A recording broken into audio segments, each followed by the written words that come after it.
Yuck Mouth TV, yada da.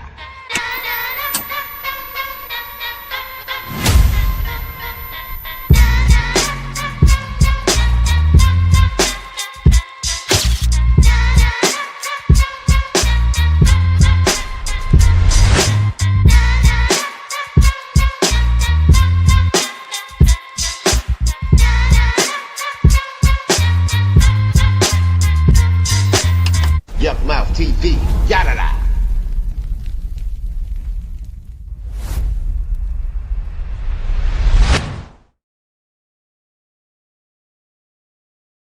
Yada da boy. Yuck Mouth TV, subscribe to your good side. We are on WTF Weekly. Your host with the most cool auto smoke. Yuck Mouth is in the he's house. Happy New Year.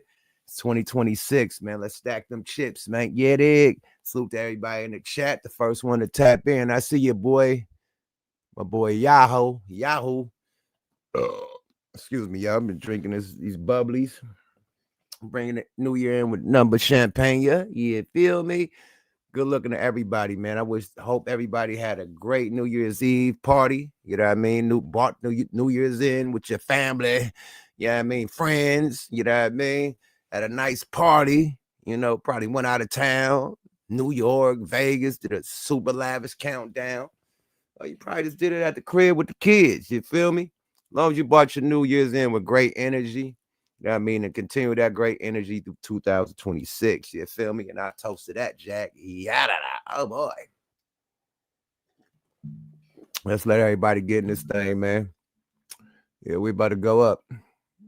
West Oakland in this thing. I see you, boy. Let me put the thing on the screen. I'm over here looking at there we go. Okay. Michigan in this thing. I see you, boy. Shanika, Happy New Year, sis. Yada. I see you. Yeah, man, it's going to be a good year for everybody, man. Last year was crazy. A lot of game-changing things that happened, good and bad, you know. But if you're a real hustler and you're really out there getting your bread, man, nothing can stop you from doing what you're doing but you. You dig? Oh, boy. Straight up, man. Happy New Year to everybody in the chat, man. I see you, Neff. Neff Buck, I see you. Yep. Hallelujah on the step in. Okay, Hawaii in this thing. East Oakland in the building. I see you, boy. Brookfield, what it do, though? You know, I got family from Brookfield, Sabrani, and I'm from the Ville and Seminary. I got family in Town. God damn. Yeah, man. My family scattered all through Oakland. For real. Straight up, man. But yeah, we're going to get to a lot of content, man. You know what I mean? I've been doing my New Year's Eve thing. I bought it in with the homeboys. You know what I mean? Shout out to the big happy birthday. And shout out to the homie T.Y. Johnson. We definitely bought the New Year's in at his compound. It was lavish as fuck. You know what I mean? A lot of celebrities, a lot of comedians, a lot of artists. It was some dope shit. You know what I mean? Yours truly performed. Definitely got down. But did the countdown and pop. That man had at least 1,000 bottles. He had too many bottles. Like everybody could have a bottle by themselves, but too many goddamn bottles. A compound big as fuck, man. Some shit. Y'all gonna see me shoot my videos over there, all types of shit. Probably throw one of my live podcast parties over there when we shoot live. You never know, but definitely my homeboy motherfucking compound. Suspicious at 810 is the new compound in LA. And that multimedia compound, that motherfucker lit, man. So bought it in with the homeboys, drunk a lot of champagne. My son was with me, my driver, so I can sip a sippy and have a driver that's not drunk driving me home. The cold part, it was raining like a motherfucker, though, man. That's the only bullshit, man. It was raining like shit. Raining cats and dogs, my nigga. They said you still live in the Bay. Now, I live in LA, but I'm back and forth to the Bay. You know, I got family out there, so I'm back and forth, you know, all the time, you know. But, yeah, WTF Weekly, man. A lot of drama been going on. Doing the New Year celebrations and shit, man. Aiden Ross, man. Like, I see a lot of people give you passes and shit because I guess you know, one of the top streamers, whatever, but you can't just talk shit about people, diss people, shit on people, and think that just because you're a streamer, you could call certain people you know, from the streets that you're gonna get a pass, my nigga. My advice to you is just quit talking shit about people you don't know or don't fuck with. If you don't fuck with them, just don't fuck with them. Don't threaten to do this, threaten to do that, talk shit about them. Like, for what? That's not even your lane. You don't critique music, my nigga. Like, that's not your lane. You play video games and shit, and you know, I don't know what else you do. But chill with rappers. You guys play poker and shit, gamble. But this hip hop shit, I never hear you really speaking on it unless it's somebody you interviewing. So my advice to you is like, if Drake lost, just leave it up to Drake, my nigga. Like, just because Drake lost, you ain't got to take Drake battles, my nigga. Drake is a grown ass man. He don't need your help, my nigga. And I guess he feel like he got to help Drake, you know, because that's Drake beef. Why the fuck is you talking? Like, a lot of these motherfuckers that got personal relationships with people are taking it like the shit happened to them, and it didn't. ADINN Ross, you didn't lose the battle. Drake lost the battle. Shut the fuck up. Period. Now you're talking shit about real LA niggas. Glass Malone is a real fixture out here in these LA streets, my nigga. That's a tree you do not want to bark up, my nigga.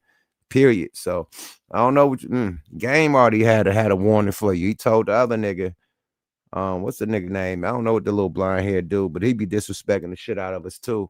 And they disrespect my nigga, and then you niggas just accept them back in because I don't know, you guys could get streams with them. They probably could put you on to some plays or whatever, but disrespect is disrespect, my nigga. If any black nigga would have did it, y'all would have went upside a nigga head. But since, they the streamers and they're doing numbers, you got to bow down to that shit. We ain't bowing down to shit, period.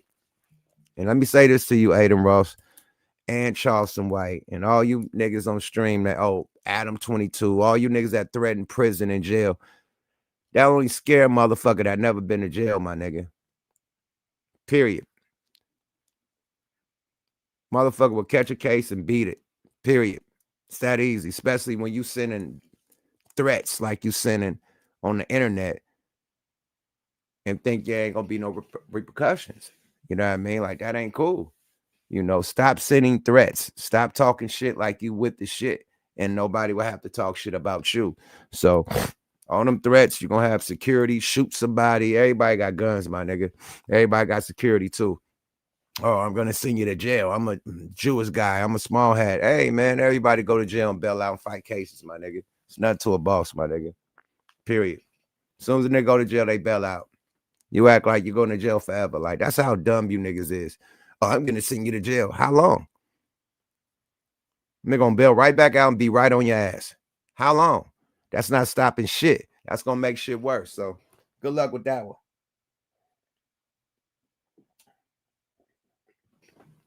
You're right. Glass said the best. I ain't scared of jail. Glass said I'd be proud to go to jail for smacking the shit out you. So that jail shit don't work over here, buddy. Let's get into the content though. Happy New Year's, man. What the fuck weekly, man. Let's get my motherfucking my co-host in this bitch. I'm gonna throw the bat line out as soon as I see them in the wop. But let's get to some content, man. Fuck all that, man. Let's bring this new year in right, man. You feel me? Glasses go off. Everybody is going off on this nigga, man. Period. ADINN, you done fucked up, boy. you done barked at the wrong nigga, man. Let's get to the content, man. Hold on, this is Chink Smooth. I don't even want to do this one. Stop this one. Let me get the one that's straight to the point. My bad, y'all. Mixing up the content. Let me get the one straight to the point. WTF Weekly. We own this thing, man. Welcome, everybody. Everybody in the chat. Put them dragons in the chat, baby. Yeah, feel me? Let's get them dragons in the chat ASAP, buddy. You feel me? This ADINN Ross hate has been going on for a minute. You know what I mean? I don't know if he's from the West Coast, but it seemed like there's a lot of hatred towards the West Coast after the Drake battle and before the Drake battle. But really, like a motherfucker after the Drake battle. Like these little Drake, I don't know what the Drake fans are called, but these little Drake fans are losing their motherfucking mind because their hero lost the battle. And Jim Jones, I'm ashamed of your ass, nigga. You old as me, nigga, talking about the babes. It ain't no babes. The fuck are you talking about? Drake dropped hella songs. It just ain't hit. None stuck, my nigga. None stick. None is sticking, my nigga. Period. Let's get it going. Yada da. Trouble in paradise. Check it out. Doji, okay? She has zero talent. Doji ran. Oh, dude, don't get me started on that bitch. Hey, don't get me started on that bitch. Don't get me started on that industry, Plant. Where's the lie, though? Doji, the umbrella clip pissed me off. What an entitled, unintelligent piece of shit. I'm doubling down, bro. Doji, you're a horrible musician. You suck at music. That's why you fell off. You're coming at me, a streamer. Doji, he's hating. You want Grammys for a reason. Man, it was a rigged ass Grammy. What the? You can't name me 3 Doji songs right now. Besides the one she sampled. 3. Anxiety. That's the one she sampled. Yeah, So name 3. You can't do it. Block throwing ass. You know why? Exactly. That's what you're known for. You're known for throwing ass. So that's a lyric game. That's all she's known for, allegedly, in my opinion. You're not a good musician. You suck. Dropping now it's like 2K first week, and that's probably the box. I listened to her 10 years ago. I didn't catch up. Anyways, she said some shit about me. Like I don't know. Wait, just let me tell you real quick. She was being racist to black people. That's what she said. Doji King. Doji K. Adrian, I'm glad you brought that up. I saw that. So obviously he's been having some hatred towards Doshi, any artist from TDE.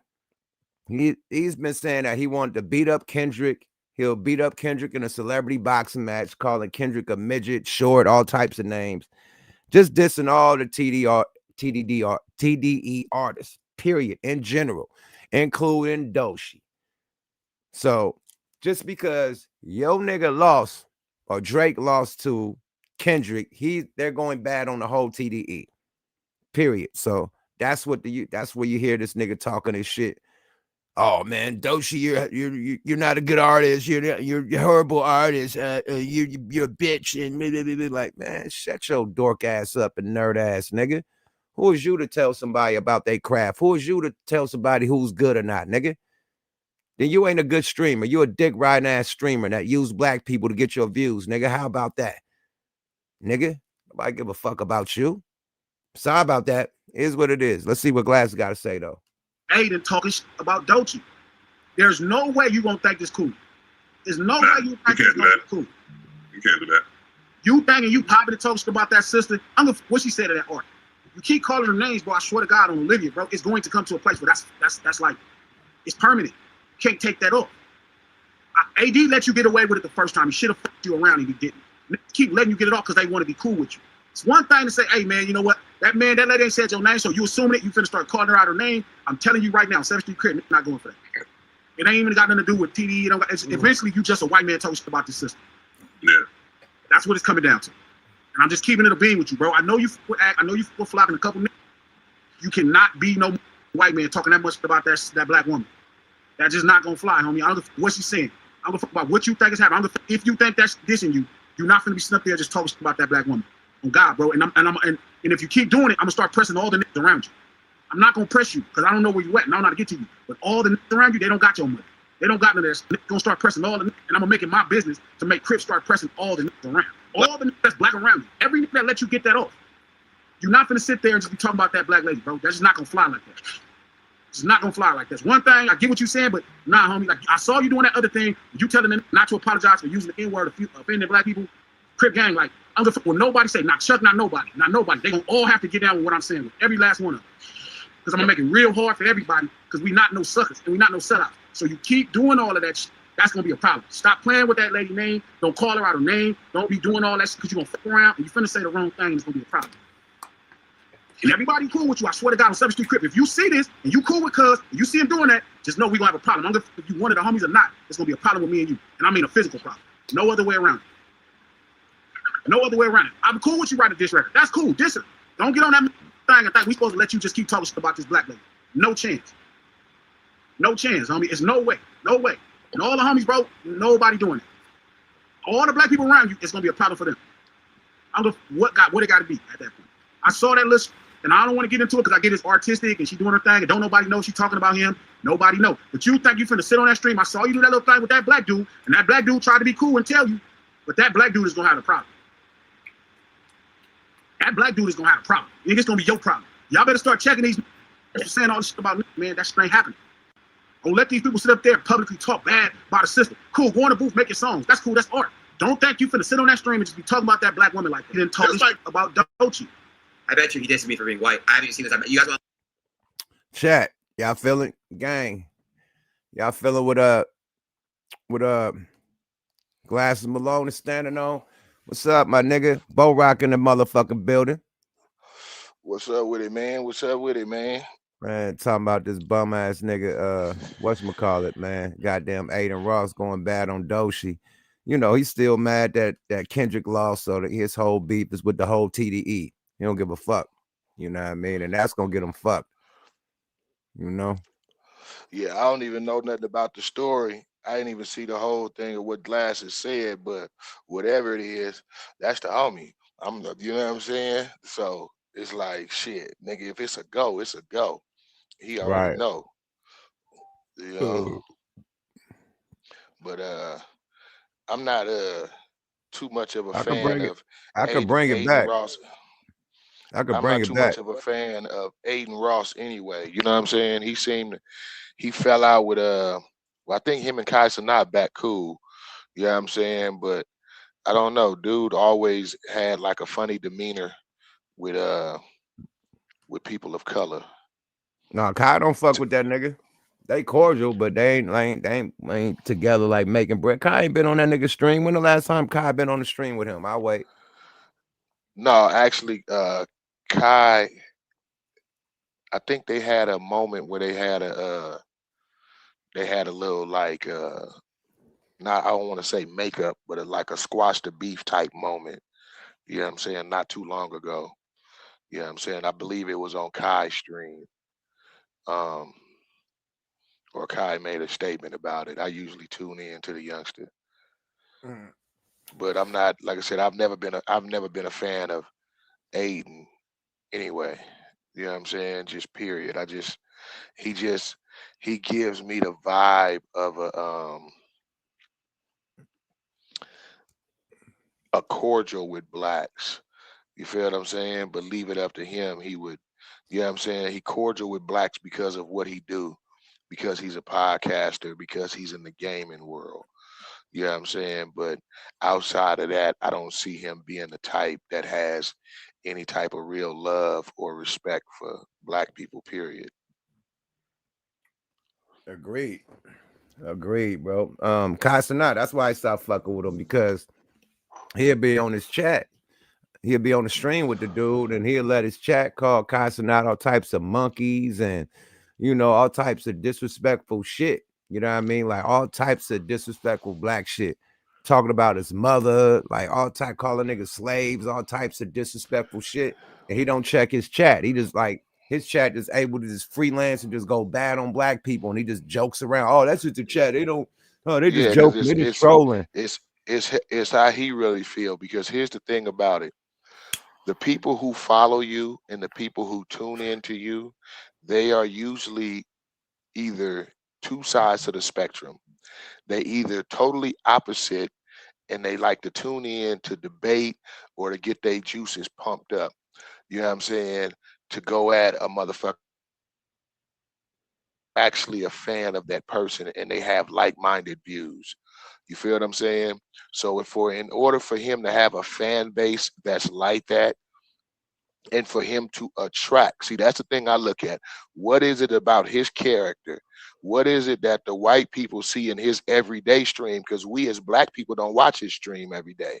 You feel what I'm saying? We're not into him. What is it about him and his character that make racist white people choose to follow him and be a fan of him? You feel what I'm saying? Right. Like it's something that they see in him that's like-minded. It's some type of way that he speaks. It's some type of action that makes them feel that he has the same type of views that they do. And that's why he don't say nothing when they get to saying that shit. Right. Yeah. Birds of a feather flock together, my nigga. If your chat is like that and you allowing it to happen, my nigga, that's how you get down. Period. They feel free in your Discord talking shit like that. You know what I mean? So, dude, stop Yeah, fucking. because I done even heard Whackademics. You know what I'm saying? Check his motherfuckers on his chat. Like, if you don't like what I'm saying, unfollow me. You know what I'm saying? A lot of people be like that. You know what I'm saying? They say something, but if the dude Aiden don't say nothing. He just let him rant on. Sometimes you know what I'm saying? I seen some clips of that they showed of some of his chat making some racist statements, and he'd look over at his boys that's inside the podcast thing with him, and he give him a look. He don't give him a look of like discernment or anything like that, or like it bothered him. He'll just give him a look. Yeah, see, you let that shit fly. That's why Kai don't fuck with dudes. So he been hating lightweight, and then he got these dudes that he know, black dudes he know that he could call and, you know, try to have niggas save him. Like, hey man, help me out. They doing this and they doing that. But hey, low key, bro. I low key, bro. This is just my opinion. I feel the same way, bro, about Jake Paul and Logan, bro. I feel they culture appropriating. You feel what I'm saying? I feel that they don't really have no genuine love for black people. I think they love black culture. And I think, you know, they make a lot of money associating themselves with black culture and whatnot. But I noticed that it seemed like they thing to always try to do, especially Jake, is always try to find somebody who's a prominent black that he's one-upping on. Yeah, I'm saying, I don't care who it is in the industry. Yeah, I'm saying, he always got to call somebody out and try to show him that he's doing bigger than them. When he just bought his plane, he called out Rick Ross. When he bought the Ferrari truck, he called out somebody else that was like a prominent, wealthy black. Yeah, I'm saying, when he brought the diamond, he got a ridiculous ass diamond chain that's like all the diamonds is in the shape of bullets. Yeah, I'm saying. It's supposed to be like a $2-3 million chain or whatnot. When he got that, the first thing when he get the posting, the first thing he want to do is call out some other blacks about, you know what I'm saying? Yeah, look, you know what I'm saying? Whoopty Whoop ain't doing it like this, you know what I'm saying? When he's showing off his mansion, and it's like, why you don't never, you know what I'm saying, find nobody else? There's plenty other races of people that's wealthy. You know what I'm saying? But why would your thing be anyway to try to show that always one up? You always trying to one up somebody black. That's how I look at it. Even when he doing the fighting thing, you know what I'm saying? You see Mike Tyson just recently came out and admitted that, you know what I'm saying, basically, he said the reason he was biting that glove, you know what I'm saying, because he knew he could knock that motherfucker out, but he was getting paid to stick to a script, and he had to stick to the script. Yeah, we knew that shit. We knew he was biting that glove not to punch the nigga. You know what I'm saying? Yeah, but he mainly go pay. I notice it's these top-notch blacks in their individual fields, top black in the UFC that you want to go after. You feel what I'm saying? Top black that's over here that you want to go after, and you make the script to where you embarrass them or you whoop them or you beat them. You feel what I'm saying? And then, like, even on this last one, when you came out and fought Anthony Joshua, you know what I'm saying? It was a statement to me, you coming out with all the Hulk Hogan gear on. You feel what I'm saying? I know what that statement was. You fighting a black dude and whatnot. Dog whistle. Yeah. You know what I'm saying? Super dog whistle, my nigga. Yeah, dog whistling. Yeah, and that's why you stayed with your back turned to right when you got ready to walk down. Then you wanted everybody to see that you was dressed in the whole Hulk Hogan and you was paying homage to Hulk Hogan. Even though you know that 90% of the people in this fight, or I say good 70%, is black people up in here. You feel what I'm saying? And you know how Hulk Hogan felt about black people. You know what I'm saying? He's been caught on video many a time, you know what I'm saying, expressing that he don't like niggas. Facts. And to wear that man on your back going to the ring, going against a brother, then you know that's dog whistling like a motherfucking. You right. His first fight should have been against Conor McGregor. Why he never called him out? Why he never fought nobody white? Period. Exactly. None of them. White you know opponent that he fought. You know what I'm saying? Like he probably did it like in the amateurs. I'm talking about but what I'm saying, name one white person that you be in competition with.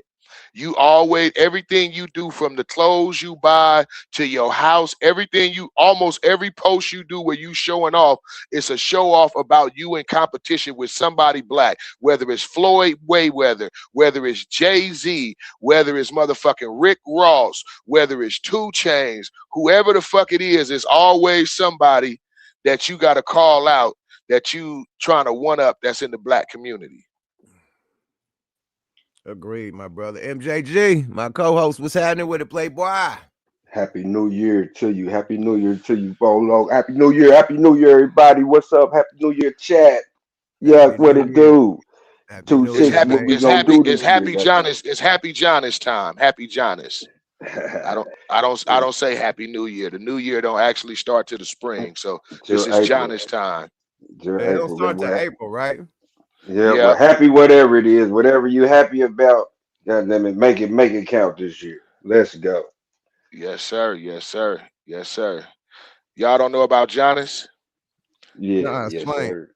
Jonas is the Roman two-headed god, two-faced god, not two-headed, two-faced, a face in the front and a face in the back, and he's the god of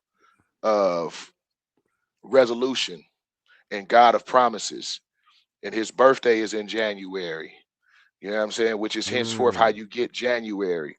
It's named after Jonas, and it was a celebration. What it was on his birthday, you would make him resolutions, you would make him promises, and if you kept those promises, he would bless you and your family that year. You know So what I'm that's saying? where the So resolution come from. this is where the whole New Year's resolution thing was born from. You know what I'm saying? But it's a birthday, it's a Roman Empire birthday, an old Roman birthday to celebrate Janus, who they named January after. You know what I'm saying? And that being that it's he's also the god of renewal. You know what I'm saying? In their time, he's the god of renewal or new beginnings. You know what I'm saying? So they just took his birthday and turned it into the new year. Because remember, we go by Roman calendar time. We go by a Roman clock. So that's how it got changed to January. Henceforth, though, April Fools, because everybody is a fool in April because nobody really recognizes, and where there's people who do recognize it in this world. I'm not gonna say everybody, but most people, especially American Western people, we don't recognize April and spring as the actual beginning of the year. That's why everything is reborn in the spring. Everything is new. You know what I mean? Yep. This is That's the the time beginning. right. This is the time for Yep. whatever, energize, whatever you got to do. And then they have us celebrate. They have us celebrate in April. We don't celebrate the new year. We celebrate that we was dumb celebrating the new year in January. So we call it April Fools, or they call it April Fools because everybody's a bunch of fools in April. Right. They got everything all messed, everything messed up from Easter to everything. You know what I mean? It's a whole thing about Everything. I mean, everything. time. We go by a Roman clock. This is the reason we got to do daylight savings time and all that, because we ain't even on the right time, bro. Everything is Roman. Even Africa is named after a Roman general. Yeah. You know what I mean? Africanus. You Africanus. feel me? Yeah, Even that, you Africanus. know what I mean? So they just came through, learned from the blacks, took from everything with the Africans and whatever. From the years, the months of the years, everything. Like they don't even add up. October is 8. Why is that 10? Caesar and his son, July and June, all that from August to June, you know, Septi, all that. It's just backwards. You know what I mean? So It's just all backwards. I was watching this. I don't know if y'all watch on Netflix. They got a show called Spartacus. You know what I'm saying? And it's based in those Roman times. And they got a character on there that played Julius Caesar. You know what I'm saying? And if you check out this kid, and he's supposed to imitate how Julius Caesar really was, and you get a full understanding on why this motherfucker was feeling himself so much. He named a whole month after himself, July, changed the calendar, changed time. He did every. Hey, that motherfucker was a conceited piece of shit. You know what I'm saying? Was it him or was it him or Napoleon that shot the nose off the Sphinx? No, that was was Napoleon. That was It don't. Napoleon, Yeah, I motherfucker. think it Short was com Napoleon. with his midget, with his dwarf ass. At He had least a that's short what they man say. complex. At Yeah, least Nah, that's what they say. yeah. Napoleon bitch ass, man. Not the outlaw, the real Napoleon from back in the history days. Yeah, the motherfucker, he was, you know, he was only like tall as Prince. He was only like 4'11", something like That's that. fine. Small man complex. Hey, y'all Yeah. know he the one that started high heel shoes and boots. That was him. He had little man complex Yeah. for real. He He the started first them one Kiss boots. started. They Yeah, had he them Kiss started. high heel Yeah, boots and Kiss joints. yeah. He had them extra times. He would have them. He had had them them Lake goddamn. Minnetonkas. Goddamn it. What's my nigga name that Hey, came from?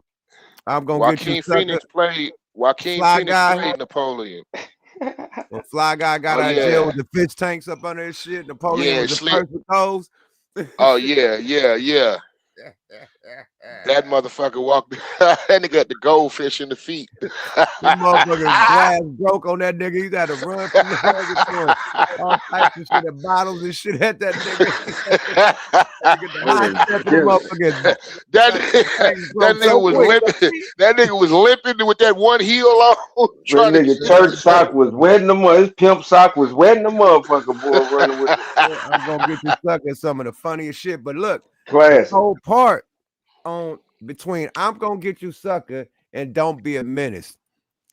It's some cold shit that we thought was like just never would happen, right? We seen something on Don't Be a Menace when the nigga called a nigga like right next to him. You ready to go? Let's go. It was like, that's funny as shit. Why don't you talk to each other? We see niggas do that right now. Nigga, I call my wife in the kitchen. She be in the kitchen. I call my wife. Hey, what make some breakfast.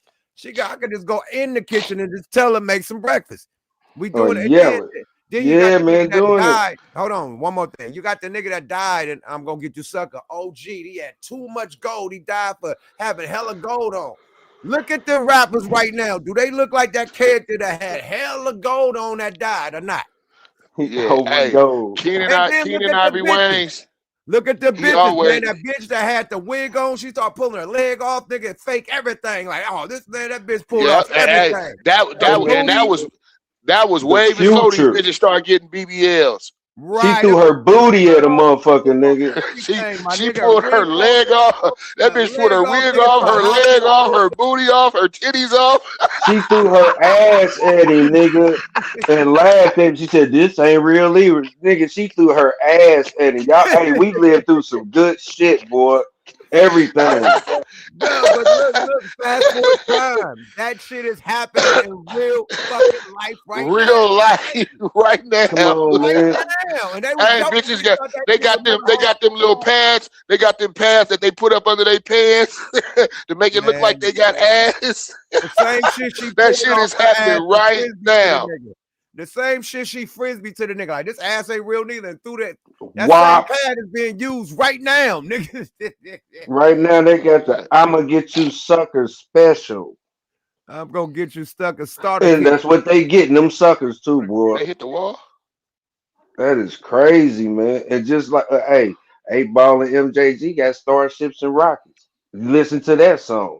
Boy, the youngsters got a lot to like. We really got a blast from the past in the future. That's crazy as hell, man, because it's a lot of shit that, like Yuck just said, that you could go back on that got us there now. Like, you can't believe this shit. I'm talking even a while back. Even on In Living Color. Men on Film. Yeah. He man. Yeah. Vera DeMilo. He predicted it. Vera DeMilo hit the nail on the head when he with the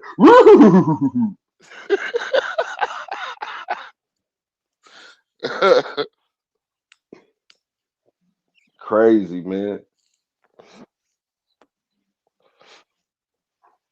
How was your New Year, famo? Man, I actually went and supported one of my my folks up this way. You know what I'm saying? He ended up having to you know what I'm saying, get rushed to the emergency room. You know, but I went over to his little function and functioned with him for a minute, you know. hung out with my girl. That's it. I Mhm. didn't wasn't no real, like I said, I don't really recognize it as New Year's. You know what I'm saying? As far as the celebratory. I know on the calendar we change into 2026. Oh, You y'all know what I'm went back to saying? But that? I thought we Yeah, a was as lot of far as people this, just stay personal. Yeah, yeah. I yeah, thought you was gone. That was just it. it no, was no, I've raining like been a motherfucker too. You know what I'm saying? So a lot of people, I think a lot of people stayed in. I know Yeah, up this yeah, way, up here where I'm at up the hill, it was raining like a motherfucker. And it was flooding around this motherfucker. yeah, And yeah. I Y'all know, had a monsoon. God damn, yeah, moms and them told me it was flooding down in Dago too. So the rain, everywhere. the rain was whooping ass on Southern California this holiday season. oh yeah. Hmm. Yeah, we had to drive through that shit, boy. It was too much, man. My nigga wanted me to drive him to Newport Beach and then drive home. Newport Beach was 45 minutes from where I was at in the rain, nigga, and it took me an hour to get to where I was at. So that would have been 145. Ooh, Newport Beach. Woo. Yeah, that's Nigga, that's like driving to Dago, my nigga. Let's stop playing, bro. it is. Woo. It is. It's In like that weather too. It's the Even without halfway. the weather. It's basically the halfway point if you really look at it. Orange facts. County, Orange County. That's the next thing over from Orange County. You in fucking Oceanside. Facts. I'll go say one more thing, right? With the how shit is from back then. Remember on Don't Be a Menace, man. That nigga was in the closet like, what gun should I do? The gun to match the chucks or the gun to match this one? Or what about this gun to match? Woo, woo, woo, right? Look at what's going down. Niggas got Supreme printed Glocks and shit and Gucci printed Glocks and shit like the match they clothes. Am I lying? Like, Nigga, hey, Nah. they could have kept that to the cartel. Let them have the gold AK. Yeah. with the Louis with the Louis. Like, come on, man. And we never thought we'd see that shit, but it's actually going down. It's crazy. First, I thought it was AI. You know what I mean? When I seen it a while back, and then what I just said, I said the cartel, just leave that to them. Let them have something. You know what I mean? Damn. Yeah, they was good for having them custom guns. Yes, sir. Cartel Gold, motherfuckers. everything. Oh, solid Yeah. gold joints, some solid gold AK-47s and shit. I grew up in the era where a nigga considered you dumb for having a chrome gun. Nigga, you was dumb for having a chrome gun. Nigga, you need a black gun, nigga, so you can tuck that motherfucker. You gonna get You caught. know what I'm saying? Anything shiny, you finna get caught. All the witnesses finna identify. Nigga, it was the guy over there with the shiny gun. It was Right. 2 chrome guns that nigga was settled with. Cause it was in the 90s, nigga had to have that Dirty Harry Python Hunter, that 357 Python Hunter, my nigga, that big ass long one. That's the only chrome gun I seen. Other than that, nigga, it was nothing but nigga hard black shit, nigga, black everything, nigga. The Yeah. When motherfuckers Mac had to remember 9 was black. The Mac 11 was black. Nigga, everything. the Glock was black, nigga. Oh, nigga, no, my first gun, I got a chrome plated 25, my nigga, with the pearl handle. That was my first gun, a pearl handle 25, nigga. So, you know, nigga, first gun was like a soft 25 or a 22, a little pearl handle joint. Or 380 or something, you know what I mean? 380.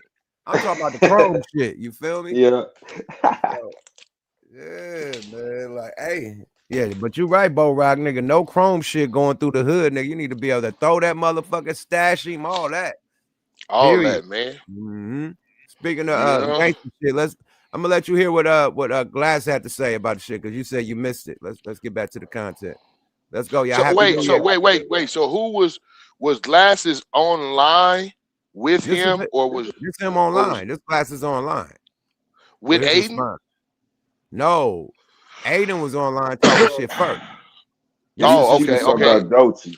Oh, so this is Glass's response. Right. So what exactly did wait? So what exactly did Aiden say about? She said something about me, like. This is me. I'm playing with Aiden. Let me tell you real quick. She was being racist to black people. So she came. Don't you care? I'm glad you brought that up. I saw that Aiden talking about Dochi. There's no way you won't think this cool. There's no way you think this cool. Hold on. What an entitled, unintelligent piece of shit. I'm doubling down, bro. Dochi, you're a horrible musician. You suck at music. That's why you fell off. You're coming at me, a streamer. Dochi, he's hating. You won Grammys for a reason. Man, it was a rig ass Grammy. What the? You can't name me 3 Dochi songs right now. Besides the one she sampled. 3. Anxiety. That's the one she sampled. So name 3. You can't do it. I'm block throwing ass. You know why? Exactly. That's what you're known for. You're known for throwing ass. So that's a lyric game. That's all she's known for, allegedly, in my opinion. You're not a good musician. You suck. Dropping it now, it's like 2K first week, and that's probably the bots. I listened to her 10 years ago. I didn't catch up. Anyways, she said something about me, like I don't know. Wait, just let me tell you real quick. She was being racist to black people. That's what she said. Dochi K. Adrian, I'm glad you brought that up. I saw that Aiden talking. So you peep what he said, right? Yeah. Okay, now this is what Glass had to say in response about Dochi. There's no way you gonna think it's cool. There's no way you think it's gonna be cool. You can't do that. You thinking you popping the toast about that sister? What she said in that art. You keep calling her names, bro. I swear to God on Olivia, bro. It's going to come to a place where that's like it's permanent. You can't take that off. AD let you get away with it the first time. He should have fucked you around and he didn't. Keep letting you get it off because they want to be cool with you. It's one thing to say, hey man, you know what? That lady ain't said your name, so you assuming it, you finna start calling her out her name. I'm telling you right now, 7th Street Crit, not going for that. It ain't even got nothing to do with TDE. Eventually, you just a white man talking shit about the system. Yeah. That's what it's coming down to. And I'm just keeping it a beam with you, bro. I know you flopping a couple niggas. You cannot be no white man talking that much about that black woman. That's just not gonna fly, homie. I don't give what she's saying. I don't give about what you think is happening. If you think that's dissing you, you're not gonna be sitting up there just talking about that black woman. Oh God, bro. And if you keep doing it, I'm gonna start pressing all the niggas around you. I'm not gonna press you because I don't know where you at and I don't know how to get to you. But all the niggas around you, they don't got your money. They don't got none of this. Niggas gonna start pressing all the niggas, and I'm gonna make it my business to make Crips start pressing all the niggas around. All the niggas that's black around you. Every nigga that let you get that off. You're not gonna sit there and just be talking about that black lady, bro. That's just not gonna fly like that. It's not gonna fly like that. It's one thing, I get what you're saying, but nah, homie. Like I saw you doing that other thing. You telling them not to apologize for using the N-word, offending black people. Crip gang, like I'm gonna when nobody say, not Chuck, not nobody. They gonna all have to get down with what I'm saying with every last one of them. Because I'm gonna make it real hard for everybody, because we not no suckers and we not no sellouts. So you keep doing all of that shit, that's gonna be a problem. Stop playing with that lady name. Don't call her out her name. Don't be doing all that shit because you're gonna fuck around and you finna say the wrong thing, it's gonna be a problem. And everybody cool with you, I swear to God, on 7th Street Crip, if you see this and you cool with cuz, and you see him doing that, just know we gonna have a problem. If you one of the homies or not, it's gonna be a problem with me and you. And I mean a physical problem. No other way around it. No other way around it. I'm cool with you writing a diss record. That's cool. Diss her. Don't get on that thing and think we supposed to let you just keep talking about this black lady. No chance. No chance, homie. It's no way. No way. And all the homies, bro, nobody doing it. All the black people around you, it's gonna be a problem for them. I don't know what it gotta be at that point. I saw that list, and I don't want to get into it because I get it's artistic and she doing her thing, and don't nobody know she's talking about him. Nobody know. But you think you finna sit on that stream? I saw you do that little thing with that black dude, and that black dude tried to be cool and tell you, but that black dude is gonna have a problem. That black dude is gonna have a problem. And it's gonna be your problem. Y'all better start checking these saying all this shit about man. That shit ain't happening. Don't let these people sit up there and publicly talk bad about a system. Cool, go on the booth, make your songs. That's cool, that's art. Don't think you finna sit on that stream and just be talking about that black woman like that. He didn't talk like about Dochi. I bet you he disses me for being white. I haven't seen this. I bet you guys want to lock money. He disses me for being white. Guys, I will lock money. He mentions that I'm white. Dude, who wants to lock money right now? This is how it should be. We can't continue. Oh shit, afros. We got it. Shit. But that's basically what Glass had to say the first time. He has another time when he responds to Aiden. I guess Aiden Ross had called Whack 100 for help. They said, "Hey man, get you guys off me, man." They whoop whoop whoop whoop. But Aiden to tell Whack 100 that he was going bad on them niggas and Doshi. Because he went at Glasses and them called them fat, said, nigga, go take care of your baby mama. Nigga, don't you got something to do? You a horrible father. Not knowing that Glass don't got no kids. So he's stereotyping a nigga for there. Like, you're a horrible father. Go do something with your baby there. Take care of your kids. Like, what are you doing? You're ugly. You're ugly. That's why you have to wear glasses. And he was just saying whack ass little roast that wasn't landing or hitting, but you know what I mean? Just basically saying a lot of motherfucking stereotypical shit.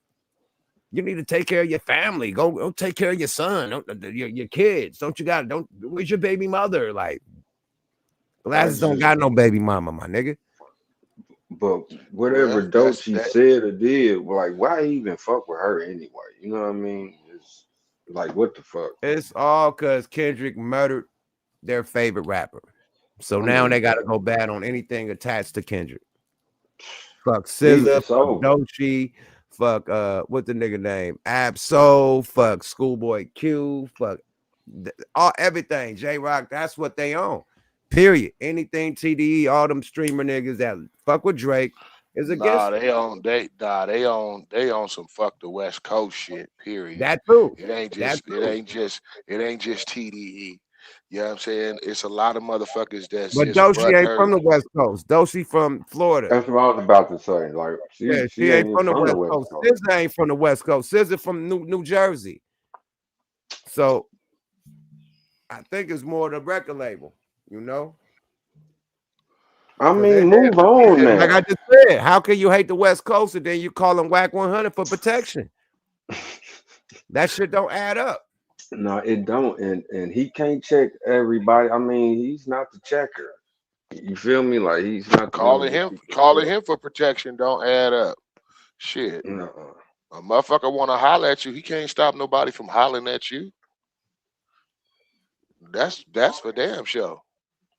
Why would you even do that though? I mean, like, stir it up and then hey, whack sir, Mr. 100. Like, nah, that ain't It popping, ain't bro. even got nothing to do. It ain't even got nothing to do with whack or Right, nobody. Ain't nothing. no grown man is gonna stop another grown man if he want to get at you and he got a problem with you. You know what I'm saying? That grown man gonna take that up with you, no matter who talking in his ear, no matter who talking up for you, especially if a nigga is built like that. You know what I'm saying? He don't care who you call. You can call whoever. You know what I'm saying? Only thing, only thing, and the sad part is, only thing niggas really be concerned about is nigga calling the police.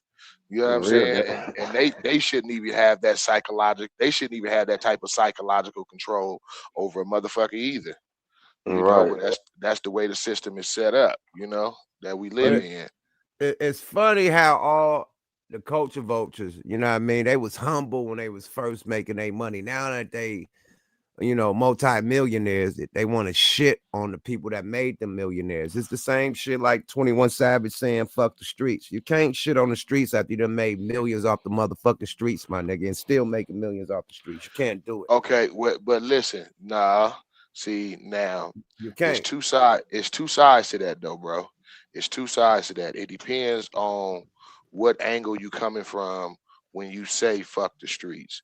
You feel what I'm saying? It Because ain't as a no angle. motherfucker, It ain't no it angle you is, it can come is, from it because is a motherfucker. It no is. hip hop Now hip hop is I'm a street. nigga from the streets. I'm a nigga who spent the majority of my teenage years and my adult years in prison.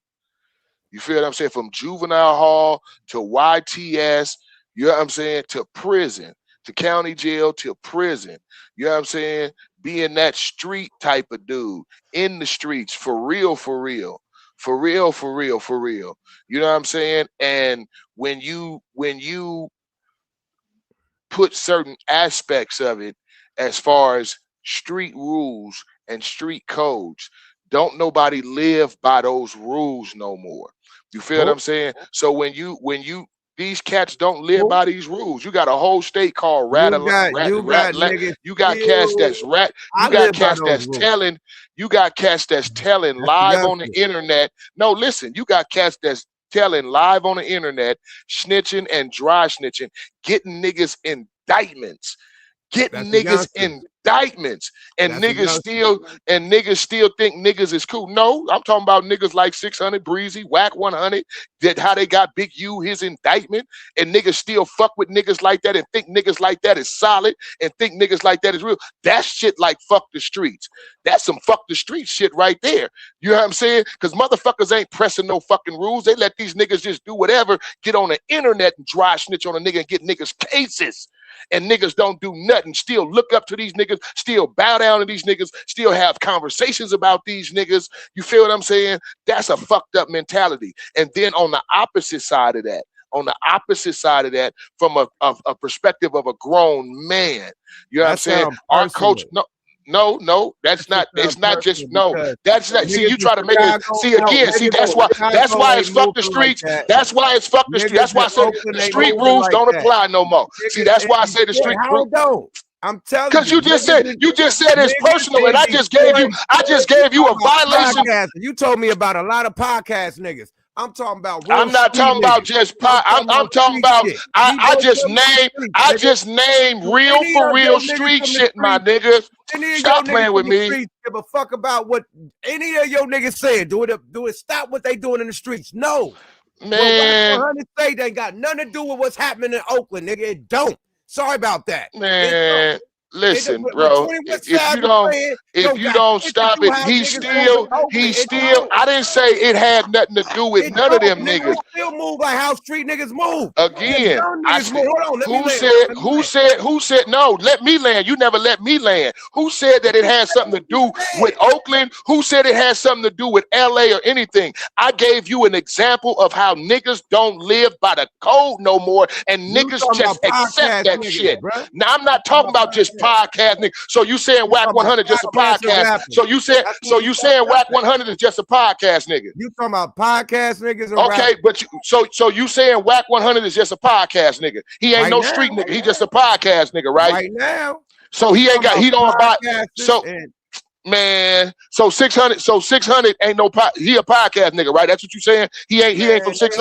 Street niggas that turned podcast. Nobody said they want street. But so that's exactly my fucking point. You making my point. Two niggas that represent every street nigga in America. I'm talking about a gang. I'm talking about a gang of niggas that get on these podcasts and do these dry snitching. Why is Keefy D in jail right now? Because he got on the podcast talking too much. I know Keefy D. Man,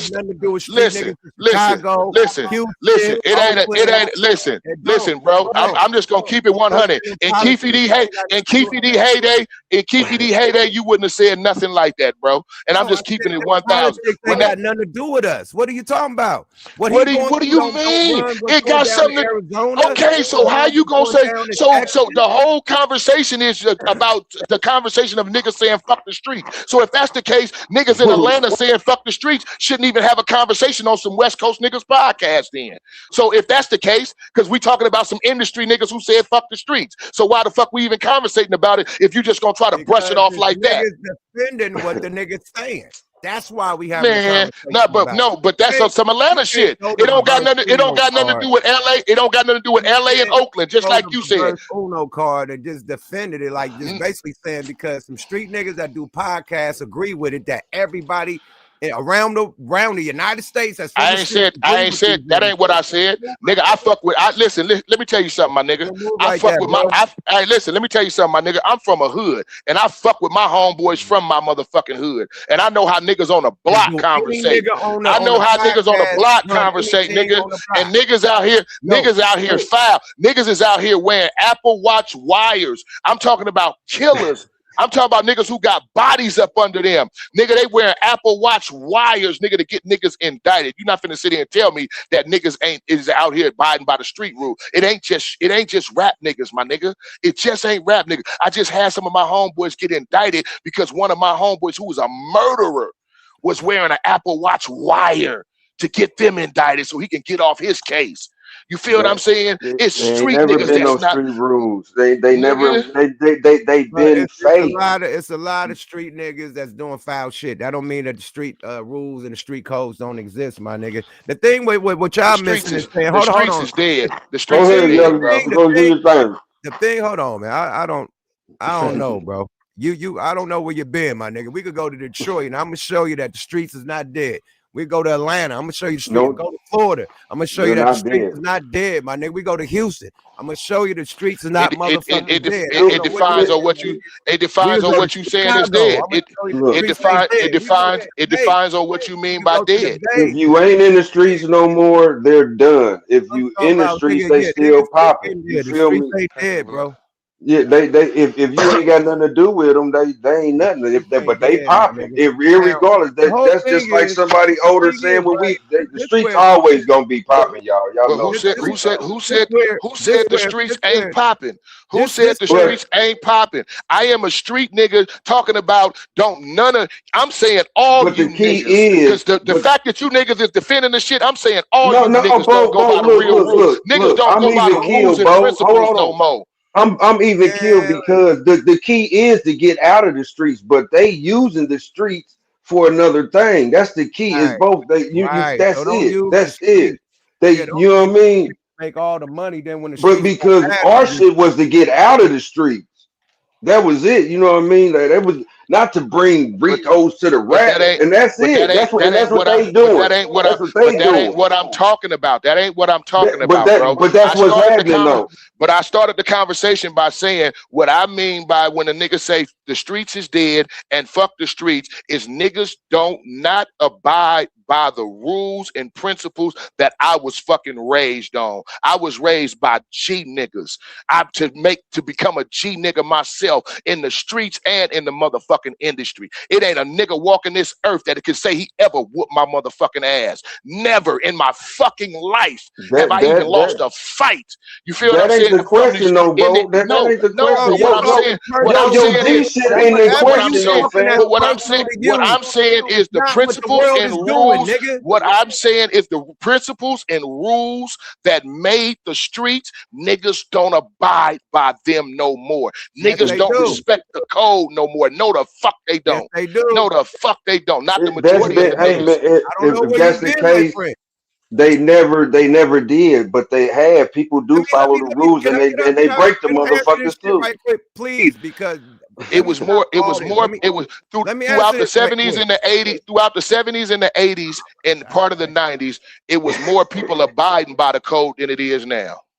You're right. But then I don't mean that the streets is dead, my nigga. Fuck the streets, because if you're saying fuck the streets, you're saying fuck all the code, the game, the knowledge that you got from there. Now, what niggas really want to say is fuck glamorizing the streets, because niggas got their money, got out the streets and came back and start glamorizing the streets and start making motherfuckers, you know what I mean, do what they do now. You know what I mean? With all the rapping and shoot nigga rapping and all the shit that's going down, they glamorize niggas catching cases and shit. Now we always glamorize the streets. My whole career was built off. My whole career was built off glamorizing the streets. That came to some shit that they ain't had nothing to do with. And had money. Now they got influence. Now they accepted in the motherfucking streets. When they fuck up in the streets, go to jail, catch RICO cases, can't do songs with niggas because niggas is ratting. Now it's fuck the streets. It's different, my nigga. You know it's real street shit that's still applying everywhere. Every motherfucking where. Okay, then fuck it. If ain't no street shit going down, let me and you drive to East LA in the middle of that shit and just hop out, find a Danny and start trying to sell t-shirts in the middle of that block where them niggas get their shit down on. We would get folded like line paper, my nigga.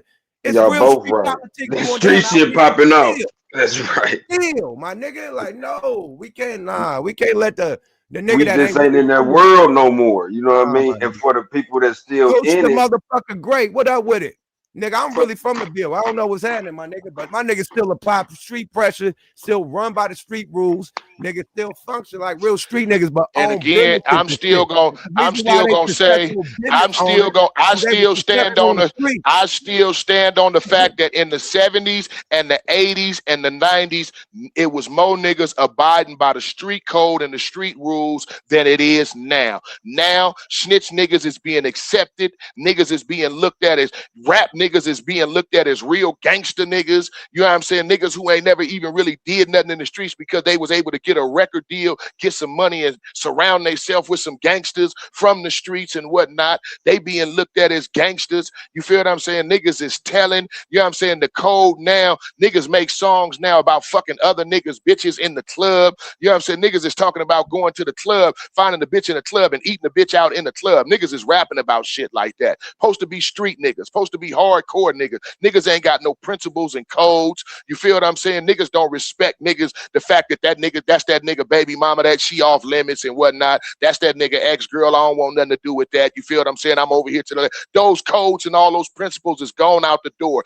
The way niggas dress with these funny colors, you know what I'm saying, to where they associate themselves with femininity and feminine activity in the way that they dance and the way that they shake their fucking ass and do all that fucking shit. God damn it, gangsters used to boogie. You feel what I'm saying? They used to boogie and whatnot. Niggas in Oakland used to, what was that shit called? They used to do the hyphy and all that shit. They used to turn up and turn up. Now we got niggas out here in these other places that call themselves gangsters, call themselves street niggas. Niggas is on video twerking. Niggas is actually out here twerking. You feel what I'm saying? Nigga from Oakland twerking, my nigga, and I ain't. I didn't say no. Like, come no, on, I didn't man. say I didn't say LA. I say I'm talking. See, we just talked about the street. You was talking about the streets of Detroit. You were talking about the streets of everywhere. I'm talking about the streets all over the United States, bro. I'm talking about the streets everywhere. I'm talking about everybody that's supposed to be abiding by the street codes. The street codes was a universal street code throughout the black community. You know what I'm saying? You don't tell. You don't do certain things. You know what I'm saying? But what I'm saying is the majority of our community don't go by those rules and principles no more. You're talking about niggas that's never was from the streets. Nigga that never was from the streets. I'm talking about niggas that's even in the streets now. How you get nigga listen. Fuck the streets is niggas that's new niggas that ain't really from the motherfucking streets. No, but listen, so but what I just say, what they can do, they take they what they do, they can take their money, stop playing. Them same funny niggas. Bro, them same funny niggas you talking about, them same rap niggas can take their money. They can take their rap money. Them same rap niggas you talking about, that ain't from the streets, and the niggas that you say ain't from the streets, you know what they can do? They can take their money and go buy some real street niggas and have them real street niggas sacrifice their principles and their morals to put up with the shit. That's just how them niggas who was around Tekashi 6ix9ine got caught up. Real gangster street niggas who put the street principles aside to accept the weirdo ass nigga, except the weirdo ass niggas around it, and they didn't abide by the street code, and them niggas end up getting indicted with RICO Act, and the weirdo ass nigga end up telling on their ass. That's a perfect example of real street niggas who not abiding by the code no more. Stop playing with me, man. Street niggas hitting the lick. You know them boys is hitting the lick on that nigga. That's why he snitched on them, nigga. They right, that's an individual, pockets, yeah. Bro. Stop playing, my nigga. And I'm gonna keep it a thou wow. Shit, with Lil Wayne, Lil Wayne, all them little niggas, Chris Brown. Come on, man. Let me talk, my nigga. They hit a lick on that nigga, bruh. Like a real street nigga was supposed to do. They leaned on that nigga like a kickstand, like real niggas that do. When they come back to the hood, nigga, you better pay something, nigga. Like niggas in LA. Man, can you pass me the scissors? Hold on. Let me talk, because niggas been talking a long time. You can't come to LA and be from some other state and throw that flag up, nigga, and let you pay some money, nigga. Niggas leaning on you like a kickstand, nigga. Period. On all levels. Them niggas is leaning on cell bars, and that nigga is out here on the streets leaning on his Lamborghini. Them niggas didn't hit no licks. They didn't hit no licks. Them niggas is leaning on cell bars, and that nigga's out here leaning on a Lamborghini, running around with academics. He running around with academics and niggas like Whack 100 and niggas like that. Stop playing, nigga. They threw the nigga in the motherfucking trunk and took him to his house and told the bitch to bring out the paper. What is that? Is that a lick or that's a fucking lick, man? That's street shit. They threw that nigga in the trunk and took that nigga to his house and told his bitch to bring it all outside. Nigga, that's a lick. What are you talking about, man? What did he tell on? He told on their operation. When have you let a motherfucker wait, hold up, stop. When have you had a motherfucker? Hey, Gooch, you from the block. Hold up, let me ask Gooch a question. Gooch, if you finna hit a lick on a nigga, when do you let that nigga you finna hit a lick on all into your business to where he can tell on you and get the whole hood indicted? When do you let a motherfucker that y'all planning to hit a lick on, or that you just looking at the little wee that we just finna hit a lick on, when do you let him all up in the hood business to the point he can get on the stand and tell all our hood business and get damn near the whole hood indicted? I ain't never known no motherfucker planning no lick, let no nigga all the way in like that. If it's a nigga lick, you keep him on the outside. You don't let him know the information. You don't let him know hood business. You don't bring him really around the homeboys. You don't really bring him to the turf. You really don't bring him to the dope spot. You don't really show him where your mama live at. Nigga, that's a lick. Nigga, them niggas did all that. Nigga, they was kicking it and friendly with that nigga. Nigga, stop playing. They wasn't just looking at that nigga as no lick at first. They had that nigga repping they hood. They had letting this nigga claim they fucking neighborhood, and they was letting him in their neighborhood business. Go from friend to Like fool. they do, hold on, but you just said exactly what I said. Niggas get money and they let niggas in the hood that never was from the motherfucking hood. That nigga was a cameraman. He was not no hood nigga, period. So at the end of the day, my nigga, we both right. But far as niggas saying fuck the streets, bro, that's a nigga that's saying fuck the streets because the streets said fuck him. The nigga No, he's saying that because he said that because he on a U visa. Address the motherfucking elephant in the room. The nigga album didn't sell like they thought it was gonna sell.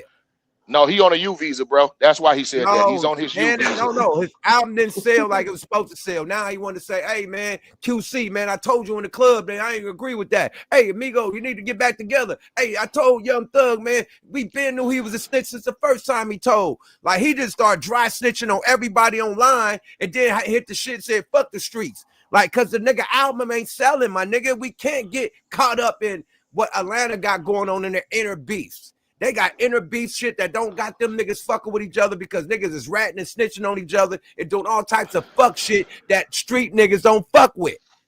Boosie didn't do a song. Boosie didn't do a motherfucking album with. He did an album with T.I. and then I don't trust no street nigga who was ever fucking.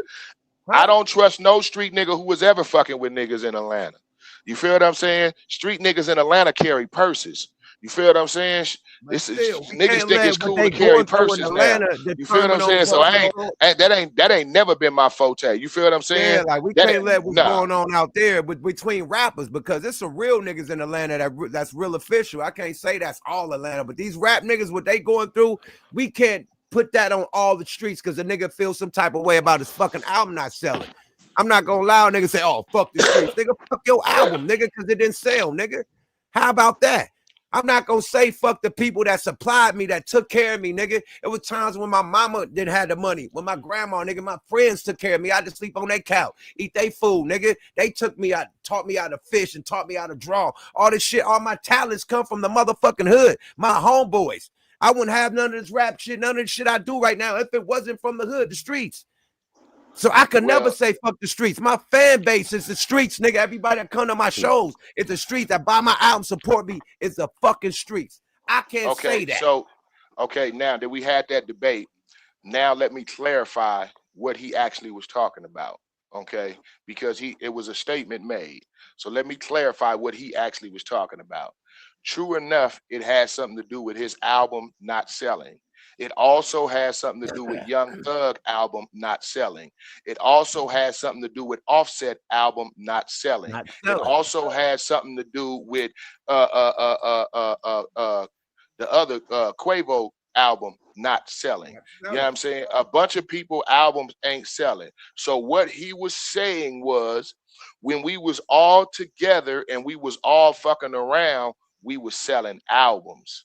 You know what I'm saying? Now niggas ain't fucking with niggas because this nigga over here, because the world talking about this nigga told. Nigga, we been knew this nigga told, nigga, and we been accepted that shit before this nigga even blew up. Just let me land. So what he's saying is, nigga, we all divided because we supposed to be abiding by the street rules. You know what I'm saying? Because we ain't fucking with him because he snitched over here. Oh, Quavo ain't fucking with Offset over here because of whatever happened with that over abroad or whatever the case may be. Let's put that shit aside, nigga, and get back to this so we don't fall off because we all actually fell off. Everybody that he called out, he basically saying fell off and we didn't really move no units. So we need to be moving as a unit. We don't need to be worried about the street code or the street pressure. We need to get back to fucking with each other. That's why he called niggas out like you niggas was selling better, you know what I'm saying, when you niggas was together, and I try to get you niggas to squash the beef. Young Thug, I told you to make up with Gunna already, nigga. Your shit falling off, but this nigga selling and you ain't fucking with this nigga because you abiding by some street rules. You feel what I'm saying? So that's what he meant.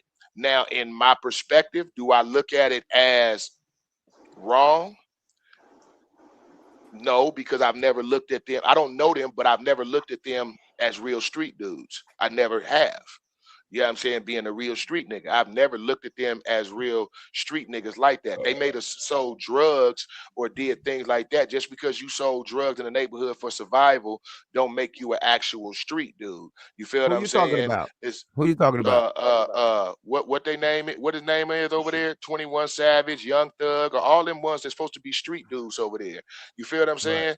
I don't know they lifestyle, but I do know when they came into the industry. I know in particularly Young Thug, when he came into the industry, it wasn't super blooded out or you know what I'm saying, when he was with the other guy that he used to be with all the time, that his first single was with.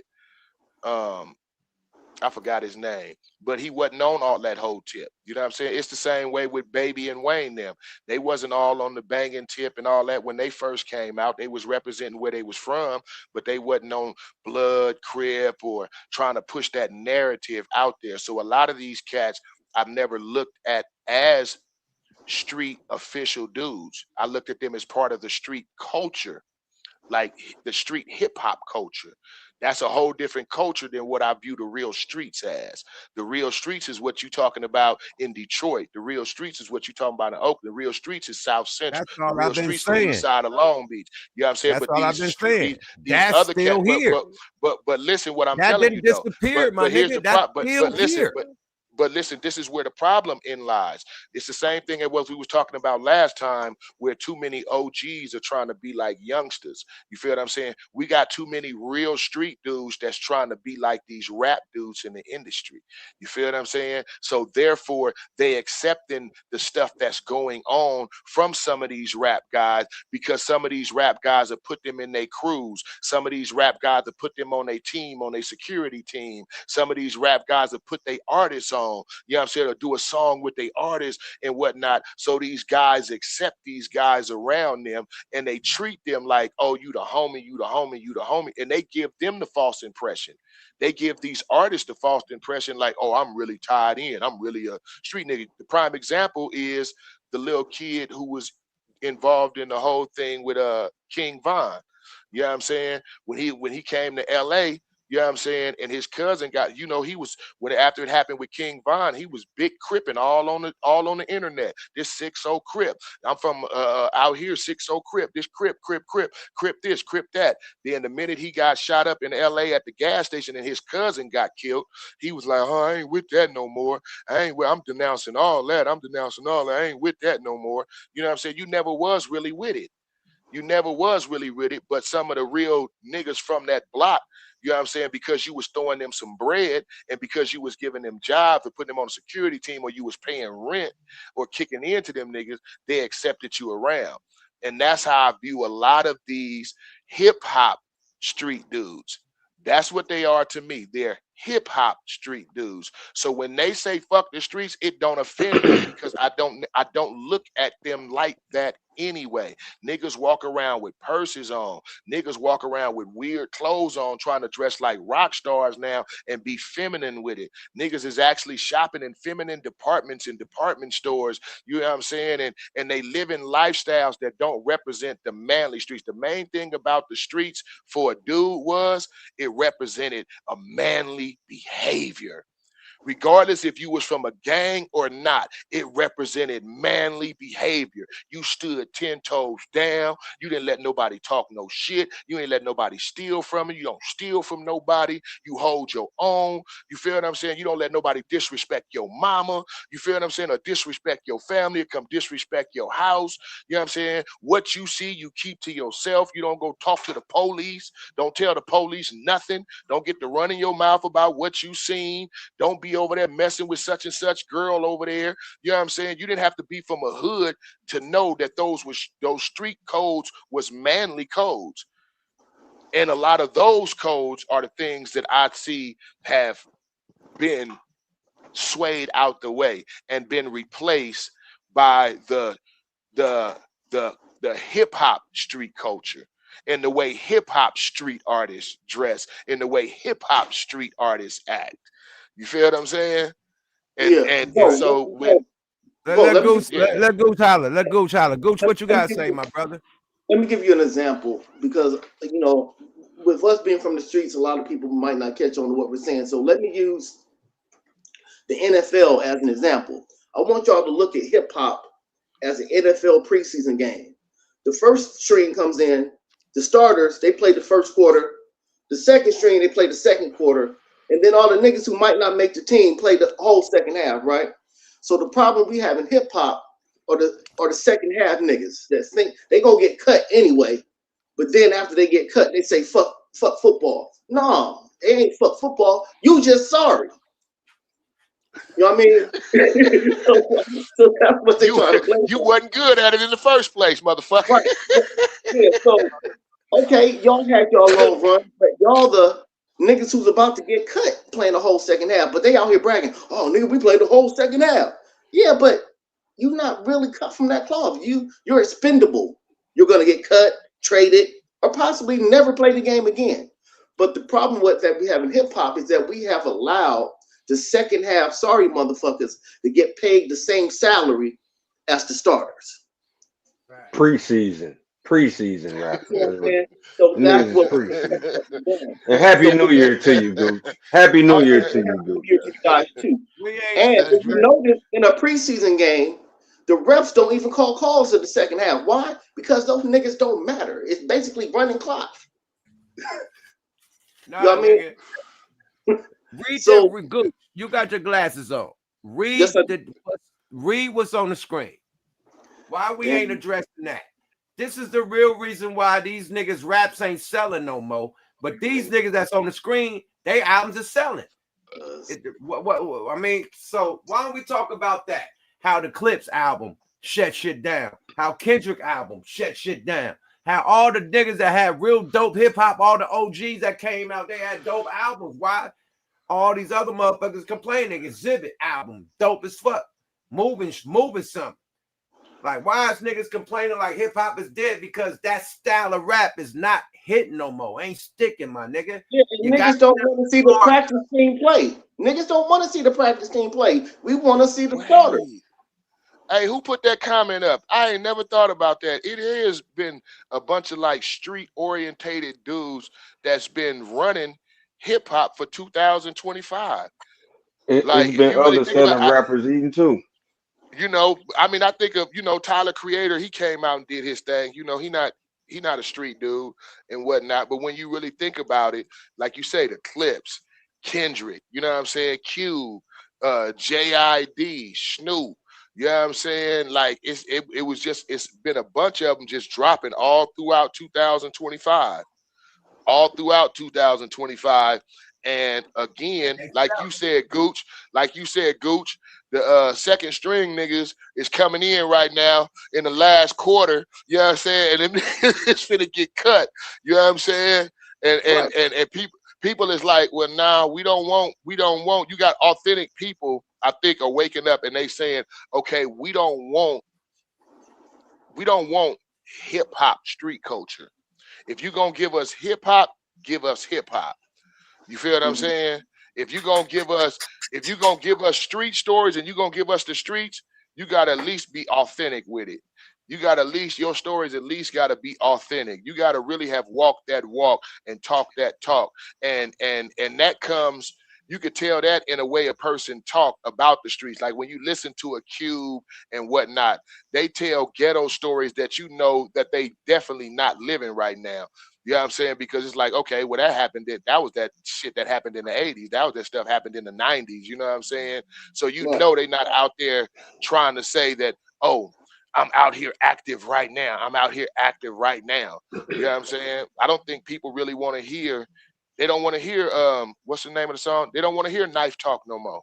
They don't want to hear that Atlanta rap. They want to, if they want to hear some Atlanta street rap, they don't want to hear College Station. They want to hear College Park. They want to hear the real street shit. They don't want to hear what they talking about because there's other Southern rappers and everybody rappers, just like what's on the screen too. Big X.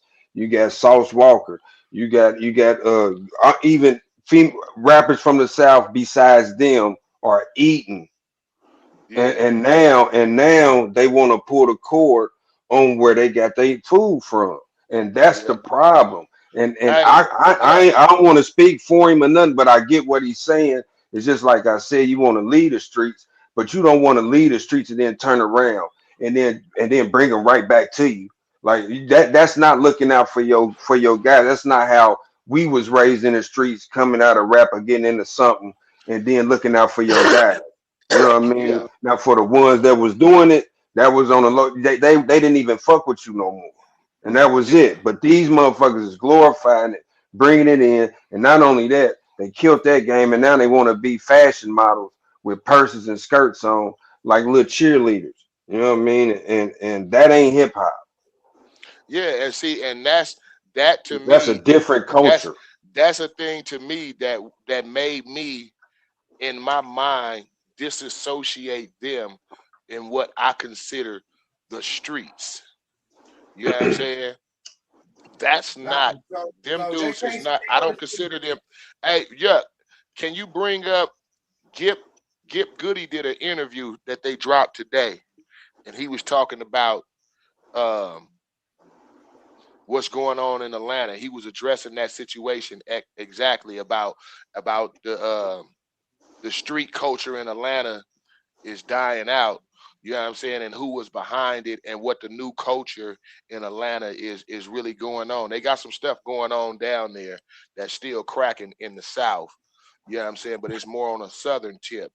You know what I'm saying? They're getting back to that Southern soul music like King George and all that type of style of music, you know. But Gip was on a podcast today, and he broke that shit down about, you know, the industry and how the industry came into Atlanta and how Atlanta niggas did that, what happened and what it's going back to. It was deep. It was a deep conversation. It was a real deep. I say it was a deep statement that he made. It wasn't a whole conversation. It was a statement that he made. Okay, we can get into that. I haven't had a chance, but I want to tell everybody Happy New Year, y'all. Happy New Year, so y'all, man. Happy New Year. Cool. What you do for New Year's, buddy? Huh? I said, what you do for New Year's? Oh man, I just kicked back, man. I want to give a shout out to all the chicks. What's today, the 3rd?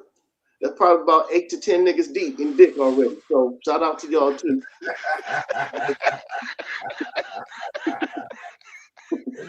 A dirt bag, man. It's a dirt bag. You're a dirt bag. No, nah, nigga. Great. Nigga, the bitch slayer, nigga. You Buffy the Vampire Slayer, nigga. That's Gucci the bitch slayer. The honorable. The honorable. He slaying bitch real quick, man. Happy New Year to my guy Ski though, man. We going on tomorrow. What we doing, Gooch? Yeah, we can get on tomorrow, man. Shout out to the cop that pulled me over today. I didn't have my license. I didn't have, my stuff. And the nigga asked me my name. I said George Washington. He's like, man, stop playing. I said, nigga, my name's George Washington. He said, show me two things of ID. I put out $1.25. He said, go on, get out of here.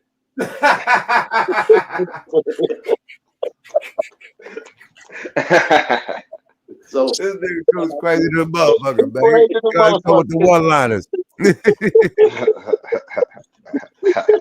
What's the next topic, y'all?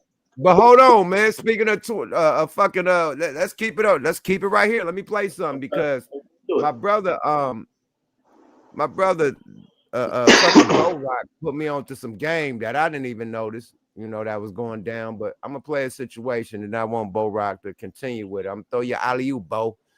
But you got on the line with me today and told me some shit I never knew. So let's see what the fuck is up. Let's see. I'm just gonna play this little tinkle it, and you continue. Let's go.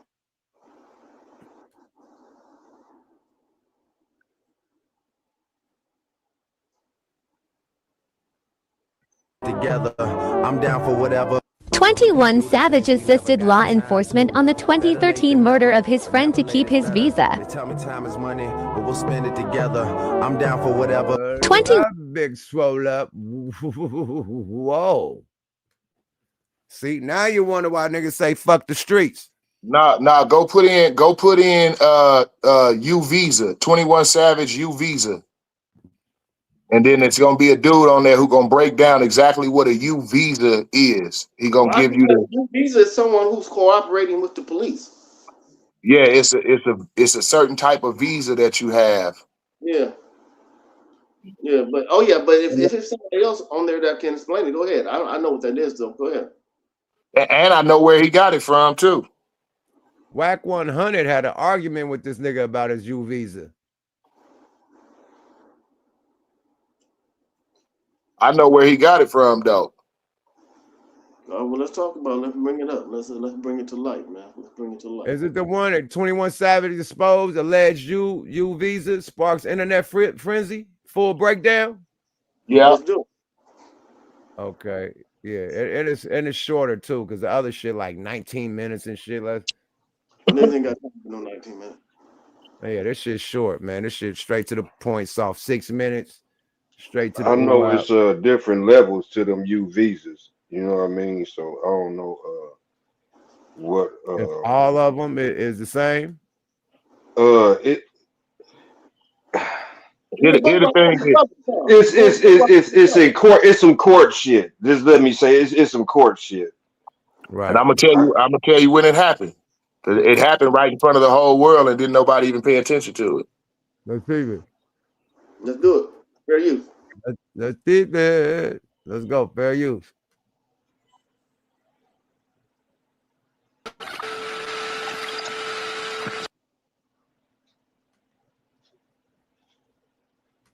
Get to it, my nigga. See, a lot of people don't understand this shit. I understand. I'm a journalist. Actually, him cooperating. Confidential informant. So, I need you to actually Google what is a U visa. Confidential informant. So, him having a U visa is actually him cooperating. Yeah, because we all remember the case he caught. See, a lot of people don't understand this shit. I understand. I'm a journalist, so I go back and actually look at all this stuff. And I know he just caught a case not too long ago, right? Yes. And he was going to be deported. And Jay-Z somebody helped stopped him it out. and Jay-Z. waved their leg and got it in and stopped it. Well, he has a U visa. So those of you that don't know out there what a U visa is, they are fucking contracted to actually help the police, or you won't be in this country. Hey man, top of the world. This Uncle BK the truth. That was some news you can use. Man, listen, I knew it was something up with motherfucker 21 Savage while he was so quick to say fuck the streets and all of that. You old Mickey Mouse bitch, you went and told on that boy. I thought you was a thug. I thought you was G. But then again, no, I got a baby and shit. Her mama back there. Don't worry about that. See, I ain't like you, nigga. I try to see my kids every day. Right the other day. So you a snitch too? Bro, you Mickey Mouse bitch. You wouldn't talk on that boy. You got a snitch pass, a snitch visa to be in the U.S. But hey, you are bound to help them with any case that's going on around. No, he got it. He got it while he was here. Any case that they. Okay, man. Shit. He got it while he got it while he was here. It's exactly what dude said. Remember this. Remember, I'm not gonna say no name, but remember who's the head of Rock Nation with Jay, who run things over there. And that's the one who got pardoned by Trump, who was originally working with them people. You feel what I'm saying? And that's why, that's who actually, when they say Jay-Z stepped in to help 21, it actually was her on behalf of Jay who stepped in to help 21 and help him obtain that U visa by getting him to agree that he gonna start working with law enforcement in order to stay in the country. He didn't come into the country with a U visa. He got that motherfucker when he caught that case, and Jay-Z went and helped him. And then old girl turned him on to whoever her handler was under them letters, them 3-letter boys. You know what I'm saying? And they told him, well, if you want to stay over here, you know what I'm saying, you better get to cooperating. Okay, you gonna cooperate? And you know the damn thing is, if you gotta give them something. If you don't give them nothing, they just ain't letting you sit over here and you just sitting with a U visa. No, they're gonna make use of that, especially you in hip hop. And you a big ass hip hop artist, and you supposedly represent the streets, and you supposedly be a thug nigga, and so you around in your association with all these different thug niggas.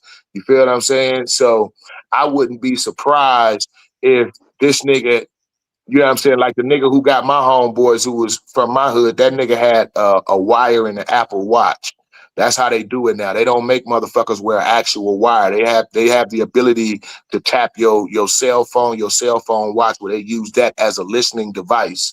You know what I'm saying? They had you bring that shit in, and who knows, you know what I'm saying, how many times he unrecorded niggas, rap niggas that he done been around just talking they shit, and all these different niggas getting these indictments and don't have the slightest clue. You know what I'm saying? Because he ain't got a confidential informant. You ain't got to actually go to court. You ain't got to get on the stand and point. You ain't got to do none of that. You feel what I'm saying? You just got to let them use you to gather information. You know what I'm saying? And the one thing they not going to do is blow the cover of one of the main big stars that they have in the industry that they use to get information on other black wealthy street niggas who getting wealth and money from this hip hop industry. Thank you. I mean, I think it's sad that it's come to this, man. Like, you don't hear niggas like Kenny Rogers wearing a wire, Johnny Cash arrested. You know what I mean? Niggas, I mean, we just, the people are fucked up. You know what I mean? You don't hear Shania Twain wearing a wire to get Jessica Alba. Fuck, you know what I mean? Like, where did we come to, man? I mean, see, a lot of I hope he ain't snitching. I assume if you allegedly working with them people, man, you would say fuck the streets. I told you, man, it's a motive. It's a fucking motive, man. No, I think my honest opinion is his mission was to try to get all them niggas who got away. Don't forget, Young Thug and Gunna and all them niggas got away. You feel what I'm saying? And he was trying to send out that was his flare signal to we all need to just get together as one again, fuck the streets, and we need to just all work together and start being around each other because I need information. You feel what I'm saying? I ain't getting no information now. My album fell off, so I'm not around nobody. You feel what I'm saying? My album didn't pop and crack like it was supposed to, so I'm not finna get invited to the Rock Nation brunch. You feel what I'm saying? I'm not finna get invited to all these events to perform and be backstage around all these street niggas who gonna be back there drinking and getting loose and getting high and talking their business so I can record and get information on these niggas. You know what I'm saying? I was depending on my album to pop in order to get back out there and start moving around the industry and complete my mission and my job that these people got me on. Your album flop you sitting at home. But Rock, I bet we got all these people together, these bitch ass niggas.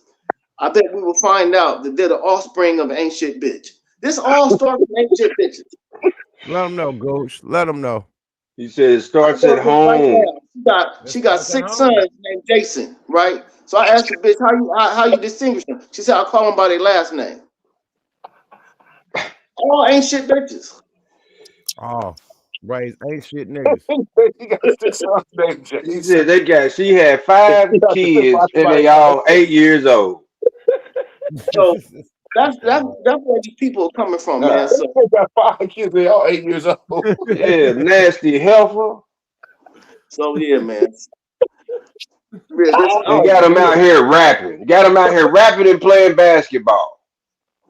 You know what though? I think that we coming into remember 2025 or last year was the year of exposure. It was the year of awakening and enlightening. You know what I'm saying? We going into the horse now. You know what I'm saying? Where everybody just gotta, find what they gonna head towards their destination. You know what I'm saying? Jump on your horse, you know what I'm saying, and ride to your destination. If niggas don't make it to their destination on where they trying to get to this season, it's gonna be bad. It's gonna be bad. It's gonna be bad the way this system is set up, the way this world is going with the people that's in government and in office. You feel what I'm saying? So going into this season, into 2026, I think a lot of our people are coming to the awakening of, we need to move in a different direction. I say it like that. You know, we got a lot of different people throughout our community. You know what I'm saying? From the streets, squares, in school, HBCUs, you know what I'm saying? All different types, politics, police, you know what I'm saying? Drug dealers, all different type of black people, you know, culture, vegans, you know what I'm saying? Fat people, skinny people, all having awakening that we need to be moving a little bit different as a people, as a culture, period. You know, like I said, I get happy when I see videos of people saying, man, look, if you 40, man, and you fucking still rapping, man, at 40 fucking years old, 50 fucking years old, oh, keep doing it. Keep doing it. Keep doing your thing. We need y'all to come back. We need y'all to come back. You know, that's a trend that was going on the internet. You know what I'm saying? You can see by a lot of these cats who are street industry cats, albums unflop. People not trying to even hear that shit no more. You know what I'm saying? They trying to hear Bro. real music. They trying to hear real conversation. They trying to hear people rap about something other than, you know, the life that you want to live of killing somebody. No, you could do all that type of rap, but you gotta have bars now. You gotta have nice beats now. You gotta have great hooks now. It can't just be the bullshit. Like they've been getting away with a lot of microwave shit. The ones that's the top niggas that really do it is the ones that's the Futures, the Travis Scotts. They're the ones that really put that sweat in and do it. But it's a lot of microwave niggas that's getting that type of money too. That shouldn't be getting no Travis Scott money, no Drake money, none of that type of money. Period, but they are.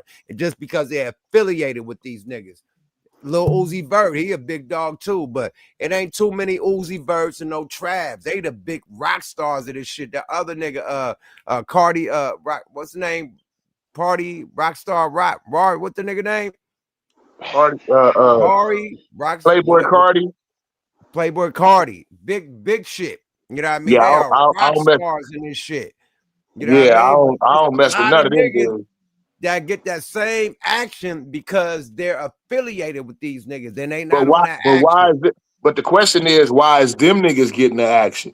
Because almost everybody you just named all are open. Well, I know at least 3 of them that you name are open devil worshippers. They open. They don't hide it. They admit it. They say it. They say it in their interviews. You know, that's what. So how did they get there?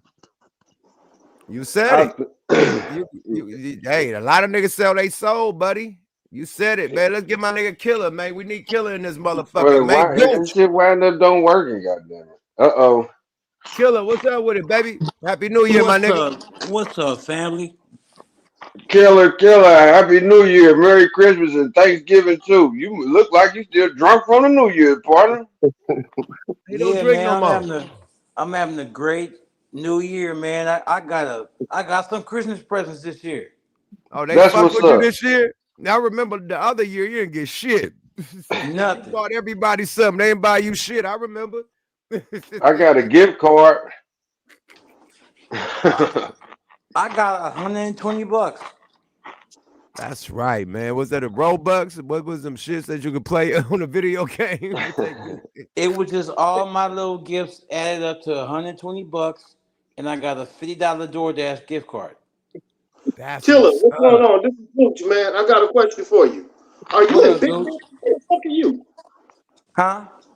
Are you in Big Bear in a cabin? Where are you? This is my house in Gardena. I got another house. Okay. All right. So it looked like a cabin. It does look like a cabin. You know, I'm going to paint it one day. Congratulations, man. Nigga look like he had the Russell Simmons retreat out there in Bali. Nigga up there meditating, doing all types of chakra exercises and shit. You got somebody with a cut pineapple ready to come in and hand it to you. You got a charcuterie board of fruit behind you. I ain't mad at you. You goddamn right I do. Huff and puff and blow your house down. This motherfucker is sturdy. I got a big ass brick chimney No, in this. nigga, that shit ain't sturdy, my nigga. You see this big ass brick chimney? Oh yeah, that's a brick chimney, nigga. That chimney gonna keep shit Yeah, together. that ain't going nowhere. And it's in the middle of the house. This chimney is in the middle of this thing is a fortress. And that shit go up Yes, sir. upstairs. That chimney keep going, huh? Yep. Is it brick on the outside? Yep. Oh, Oh, it's you I'm talking good. about the brick on the outside of the house. No. Oh yeah, so Santa Claus still in that yeah, chimney, ain't it? so I'm the about to wrong say, hurricane comes, that whole house gonna blow down. That fireplace gonna still be there. Shit. Yep. That's exactly what's gonna happen. This fireplace is gonna I ain't still be mad there. at you, boy. Santa Claus still in that chimney, goddamn it. You got him for ransom, don't you? Oh my God. That motherfucker go all the way up north. What do we see on all the California wildfires? The whole shit burnt down, but a chimney. That step on shit's chimney, standing nigga. tall. But the fucking chimney. That chimney is standing tall like the Statue of Liberty, nigga. Like everything burnt down but the chimney. And that motherfucker ain't even smoking either. It's just Hey, up. boy, that shit is fresh. It got a couple little burn stains, but that shit ready to go again. Ain't look like my grandma House. ain't a piece of wood in it. And they said his house is sturdy. Hey, man, let's get I Michael was talking Scarry, about this earthquakes. motherfucker. Michael Scarry back online, man. Michael Scarry, welcome back, nigga. Where you been, my friend? Happy New Year, nigga. Oh, it's really Happy a New good Year, New man. Year. What's up, my brethren, man? Salute to y'all, man. What's happening with Hey, y'all? how you doing, Michael man? Scar, Happy New What's the Year, word? boy. It's gonna be a good one. That's what's up. Absolutely, man. Absolutely, man. I had Y'all you can know, always use still a All house in solitary confinement.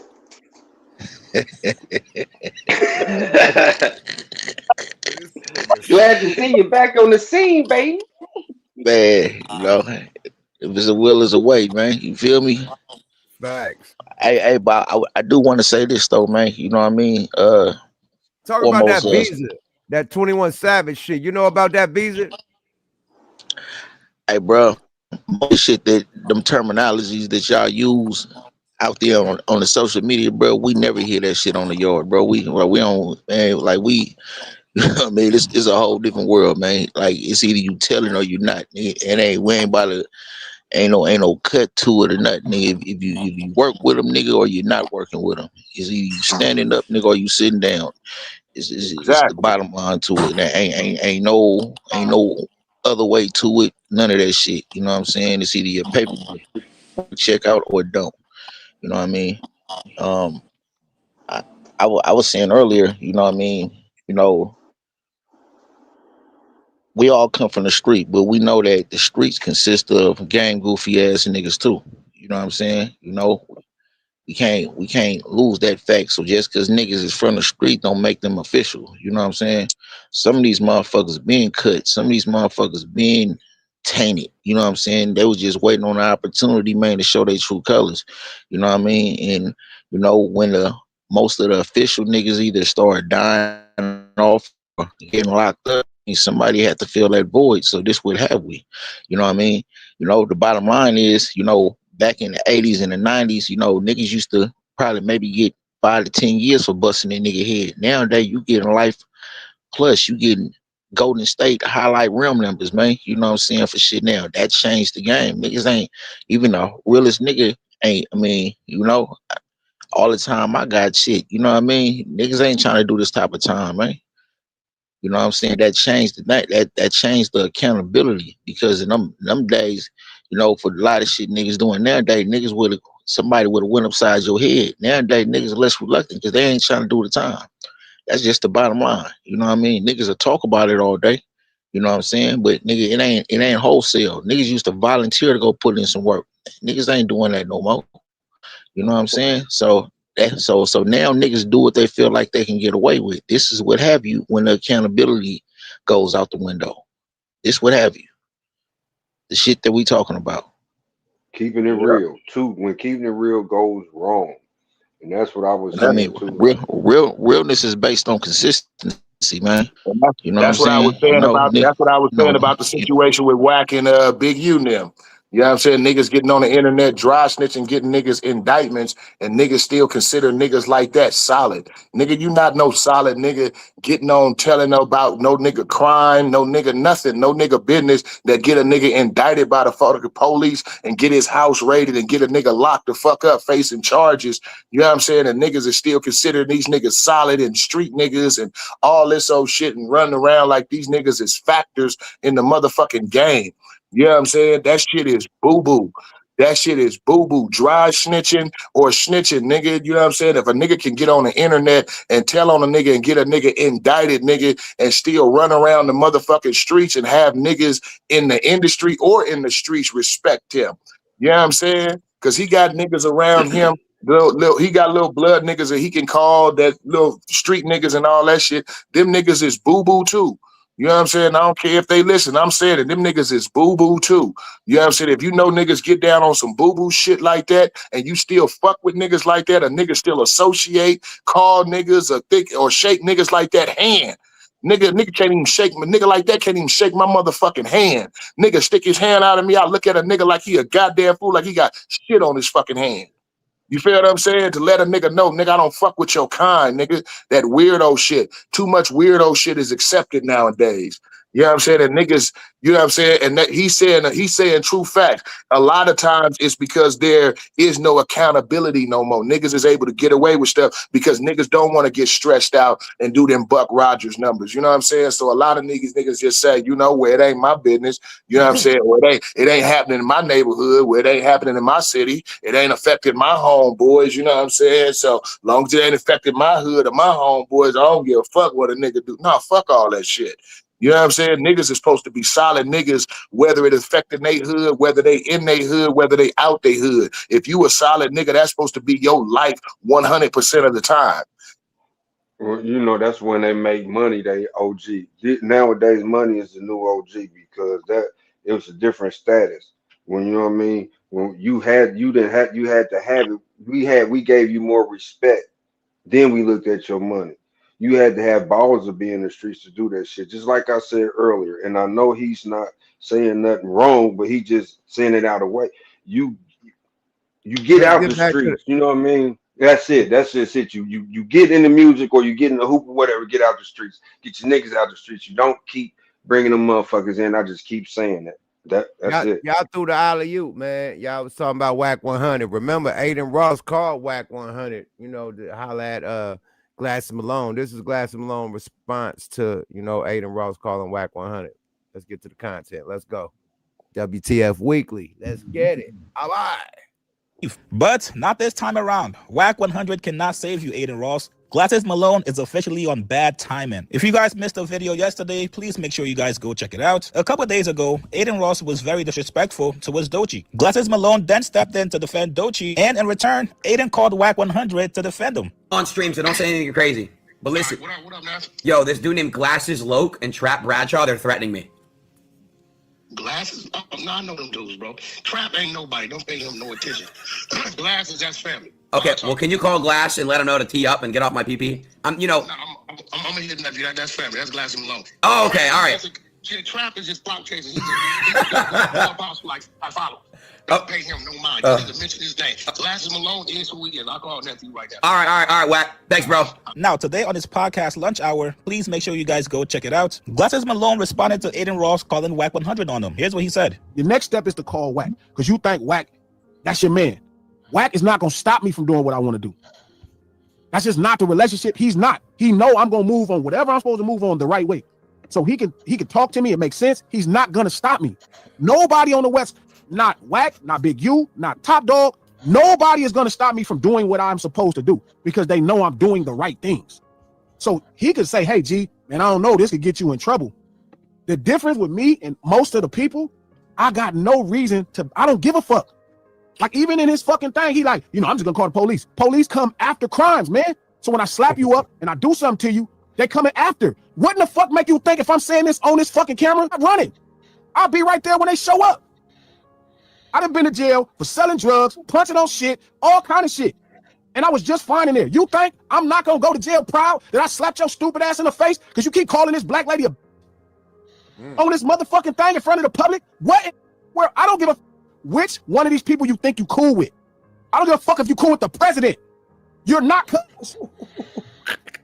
Y'all, I don't know what the fuck that happened to where y'all exist in this space, bro, and y'all keep doing this old punk ass shit. We all ain't streamers. We not all streamers. Facts. We all don't care about maintaining a relationship. I don't care that you successful. Facts. That shit don't mean nothing. I know you from Visalia. I know where you at, and I know your people. That fast. Everybody in the streets have told me where you at. From my motherfucking state. And you playing this shit. You can't call whack. You can't call the president. Can't nobody stop me from doing what I want to do. So I'm telling you again, stop disrespecting that fucking lady. You can make all the content. I'm going to get next to you. You got fights coming up. You trying to promote fights. I'm going to get next to you. All I ask you to do is respect that black lady. Do your job. Make your content. Stop calling this lady out her name. Y'all streamers keep finding ways to disrespect black people who own this shit. And I totally get it. And y'all think, well, you know, they fight each other. It's not the same. You are a white man. I don't give a fuck who you pray to. I don't give a fuck if it's Abraham. I don't give a fuck about none of that. You are a white man. Boy, you better look at this camera. That's y'all problem. Y'all been playing these games, and that's how y'all socialize with humans. And you've been saying all this dumb. Whoa, he going ape shit, man. The end. Yeah, that phone call didn't land, man.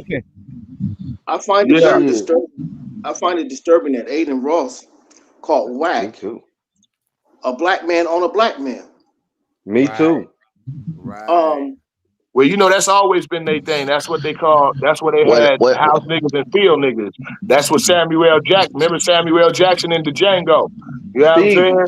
Who that nigga on that nash? I'm going to rub it in some more, too. And look how he said it. Call your guy and tell him get it. The thing is that Wack put himself out there, man. He to be something that he ain't. You know what I'm saying? That's why me and that nigga always we bumped head. I've been on record about Wack. So I ain't gonna say. I mean, it's useless for me to go too much in it, but I mean, you know, it ain't about whack. It's about the white boy throwing whack, throwing the hot potato on. This ain't got shit to do with whack. Well. I mean, but this for a nigga like ain't nobody hitting up Yuck about this type of shit. Why? Because Yuck don't put himself out there as a nigga. You know what I'm saying? The nigga feel like that he could be comfortable enough coming to Yuck with some weird shit like that because how you represent yourself. Whack represent himself like that, you know what I'm saying? Giving niggas the impression that he's that type of nigga that niggas can come to like that because that's the type of shit he do. They look at Whack as the OG. They just like they look at Charleston White as they black OG. Like who they gonna holler at that's really from the streets, my nigga? Like they got niggas that play video games. So these are two niggas that they fuck with on their streams that's from the streets. So they'll call both of them. I'm gonna call Charleston White, or I'm gonna call even academics. Yuck, we talking about two niggas who can't even go to the street. Yuck. Right. They speak for the street. We talking about two niggas who can't go to the street, bro. I'm just saying these streamer that niggas nigga can't even go to his own block, man. Calling niggas. I'm just saying they think they safe calling niggas. And, right. Hey, it might be cool, like on some prop, and then it probably ain't cool. You know, see, but the problem Gooch was saying is the audacity of this man to call a black man on another black man. That's where the audacity lands right there. Right. But, now, at the same time, don't discredit what the homie just said. Wack leads he walks around and he puts out the impression as if he's a shot caller or move thing, or he can make you safe on the West Coast because he's that big a dude in the streets. You know what I'm saying? And so that's why being that Glasses is from the West Coast, because you're not even separating the fact that Glasses is from Watts and he a Crip. You know what I'm saying? Motherfucking Wack is from Pacoima, you know what I'm saying? And he a Piru. So if you would have had any common sense in the first place, you would have known that wasn't gonna move nothing anyway. If it came down to it on the level that Glasses is talking about, Glasses is not talking about no podcast shit. He not talking about no industry type shit, no none of that shit. You feel what I'm saying? So you can't call once again what I say. You can't call one of these street industry dudes, these industry street dudes, on a real street dude. You know what I'm saying? When a real street dude is trying to tell you something, not just as a street dude, but as a black man. You know what I'm saying? About how he feel about how you disrespecting black women or a black woman or whoever the case may be. You know what I'm saying? So it's just crazy. And he going to a nigga who make a career himself of disrespecting black women and black niggas, man. I mean, shit, that's all Charleston White and Wack do. I mean, what's the difference? But them niggas, except they got our skin color. I mean, they do the same shit this white boy doing. You know what I'm saying? That's So why, it's like, that's why I said Samuel L. Jackson and Django. Well, yeah. can he So I mean, call? that's what I'm Can he saying. call Like, somebody on don't Aiden Ross? that white boy never fit. That white boy would never finna come get at me or Nah, get at but we Goose all get at felt Young not in the or felt get at pipe. anybody on the stage, right? Right. Because we don't represent ourselves in a fashion to make a nigga feel like he be comfortable enough to come get at us like that. You know what I'm saying? It's all about how you represent yourself. You know what I'm saying? You know, because I'm just saying though, because niggas talking about, because Wack done said many times he a penitentiary street nigga. Okay, so let's talk these penitentiary shit then. You know what I'm saying? Nigga, on a yard, if a white boy come getting at you about some shit like that, niggas gonna wonder, nigga, what is you doing to make this nigga feel like he can get at you like that? That's the first question that most niggas go ask in these political circles, nigga. They gonna wonder, nigga, why do this dude, what is you doing? They gonna start looking at you funny, nigga. You know what I'm saying? Because it's how you represent yourself, because you represent the cadre, nigga. These niggas, at least Wack, he put himself out there at times that he represent a whole fraction. But this nigga done said so. I ain't go. I ain't, like I said, I ain't go. This ain't about him. Like, I'm just saying this nigga put himself out there to always insinuate himself in these kind of conversations. They ain't just coming to this nigga. You know what I'm saying? He harvests that type of shit, nigga, to keep himself relevant. He feed on this type of shit. Charleston White feed on this type of shit. Doing what? Disrespecting our people, nigga. These two niggas disrespect our people, nigga, more than anybody, more than any of these white people should. That's why they come get at them. That's why they feel comfortable calling them two particular ones is the reason why they feel comfortable calling them, because they look at them as somebody who don't even really stand with their own people. Yeah. Yeah. That's it. That's what they do. Yeah. That's all they do. Gooch, what up? Can I have the screen real quick to give my nephew a shout out? I gotta do this before I forget. Yeah, let's do it. I got you, man. Let's switch the energy too, man, because we can't keep on talking about. You know what I mean? It is what it is, man. Everybody, I want to say Happy New Year, and this is to my nephew Daryl. Last week before they had school, break for school and all that, my nephew's father passed away. So when it was bring your dad to school day, I went to represent his dad. So they had one kid, his father was a firefighter, and then the other kid, his dad was a mechanic, and he was talking about how proud he was of his dad. So when it came to my nephew said, I'm proud of my uncle because he can eat light bulbs. So the teacher like, what you mean eat light bulbs? She said, because the other day I was over his house, he told my auntie, turn the lights off so I can eat it. Love you, nephew. This nigga stupid, man. Happy New. I see you tomorrow, nigga. This nigga Goose is crazy as shit. The honorable. The honorable. Appreciate you, bro. You're welcome, brother. Catch the Wonder Twins tomorrow, nigga. Hey, that's why I turned my camera off. Happy New Year to you, big bro.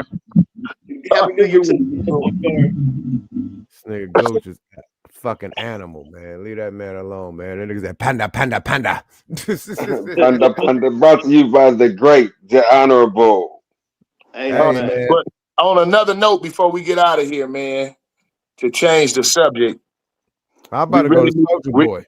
Yeah, we really need to look into the new laws and the things that's coming and that's available in 2026. There's a lot of programs. There's a lot of laws. There's a lot of things going on with financial institutions and whatnot, to where it is much easier at this particular moment. And I don't care what people saying is going on in the White House or none of that. This administration has made it very easy for Black men and Black women to be able to start businesses at this time period. So in 2026, You know, it's a good opportunity to clear off stuff. There's laws to clear stuff off your credit now, you know, to where they have to take stuff off your credit, you know, when you request it, not no more. You have to wait 7 years, 8 years and all this different stuff. People need to really start putting focus into that.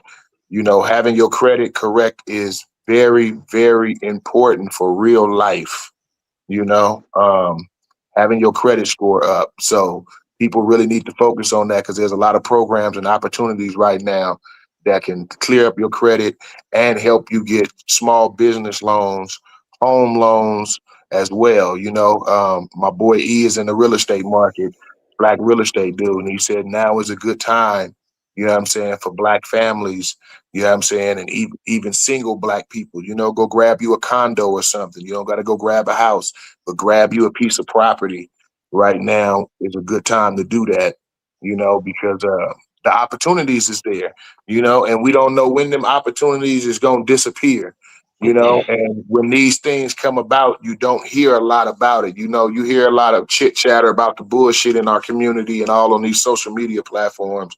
But when it's opportunities out there to really do something to change our lives and change our living situations and circumstances for individuals as well as the overall community, everybody is real hush hush about it, you know. So in 2026, people really need to focus on, you know, don't look at the hype, don't pay attention to what happened last year. If you tried to apply for a business loan, reapply for that shit for 2026. Trust me when I tell you that. You know what I'm saying? Because a lot of these banks had foul practices of declining black people, you know, of loans and different type of situations. And a lot of them came up under scrutiny. A lot of them had class action suits filed against them, you know what I'm saying, that they lost, you know what I'm saying? So they trying to make some changes in the way they doing their business. And so those opportunities is there. Invest. Good Thank alert, you. good alert, good Right. alert, man. Invest in the S&P. Invest in the stock 3K. market. Get that money. God damn it. He said everything right. Programs out there. Information in the palm of your hand. I said use your I just want to give phone. a quick Here shout out. at tomorrow, if you're in the USC area by UCLA Hospital tomorrow, I don't know who needs to hear this. They're giving free circumcisions. If you're in the area of UCLA tomorrow, go get circumcised. Killer, you gotta All tap right, out, my nigga. Yeah, killer shit sound like a I robot. love that, man. Happy New Year, peace. And let me give New Year, a my quick nigga. shout out to my big bro Rhino down there in the comments, man. Salute Rhino, man. 3400, man. Salute to you, big bro. I see you. Nah, we just getting started, nigga. We about to play this the Soldier Boy shit and get this turned up, nigga. Some Soldier Boy fans in there. Nigga, Soldier Boy is in the ooh-wop. We gotta play the Soldier Boy boo-bop right quick. But I still want to keep on the other shit, man. You got Jason Martin crashing out on Aiden Ross. You got Whack 100 crashing out on Glass Malone co-host. We got some more of that too, but let's get the Soldier Boy right quick. We enough of that Aiden Ross shit. We done did 2 hours of that shit. We good. Let's see what Soldier Boy responds to Blueface and DDG. Now let's see how much your top stream song is. Damn, you suck. You only got 3 songs this, bro. What the fuck? So your top stream song is with Blue Butt. Oh, that's why you. So that's your homie. That's why y'all so clicked up. This nigga saved your music career. Tried to. Your top fucking song is a collab remix. So you had to split that up. You probably only got 25% of that song. Blue Butt got 25%. The producer got 50%. You got 25% of the song, bro. You don't make no money from music, my nigga. 380, try 923 million, nigga. You got a long ass way to go, young nigga. Now let's see. Soldier popping it. Leave that nigga Soldier alone, man. It's Leave funny. He called somebody a young nigga. It's funny. You know what? Yeah, Soldier he got his bread. You know what I'm saying? He did his thing and got his bread for damn sure. But you know, I kind of put him in that same category of these industry street dudes. You know, he not even from Compton. You know what I'm saying? He moved to California once he became an adult. You know, and now all of a sudden he's from a Compton gang, blood out, blood this, blood that, blood that. And that was funny when he tried to go to the hood over there, you know what I'm saying, and do the live stream over there and put his arms around one of them little young niggas. Them niggas like, nigga, you been get the fuck up off me. That You was know what I'm hilarious. saying? But as an artist, but as an artist and as a producer and as a youngster who handled his business to set himself up for life, I give him the utmost respect on that aspect of it, because he came in the game as a young kid, you know what I'm saying? And he basically he is the young kid I really think took the spotlight from Bow Wow. Romeo tried to compete, but Bow Wow was on Romeo's neck. You feel what I'm saying? But I think when SOULJA Boy hit, SOULJA Boy was that youngster who really he changed the game to where everybody was off that Bow Wow style and they changed over to the SOULJA Boy style. You know what I'm saying? So SOULJA Boy, he went Elvis, man. He man, went Elvis. he changed the culture. He changed the rap culture. You know, the ringtone, all that, and when he had Samuel L. Jackson doing the "You" on 106 in Park, I call him when they start beefing with the little nigga. He's like they version of 50 because he goes at him. Drake, he goes in, and you can't, and even though you know he put in his work from a young little nigga by himself. Like, you know what I mean? Like, he got old enough, we seen it. You know what I mean? Whether he paid his way, what we said earlier, that's the example right there. But he put it down though. You know what I mean? And he's still out here too. And Killer, he what still you guys got say money. about this shit? SOULJA Boy still got money. Yeah, SOULJA Boy, I think he sold like what, 400 million ringtones, I think he said at one time.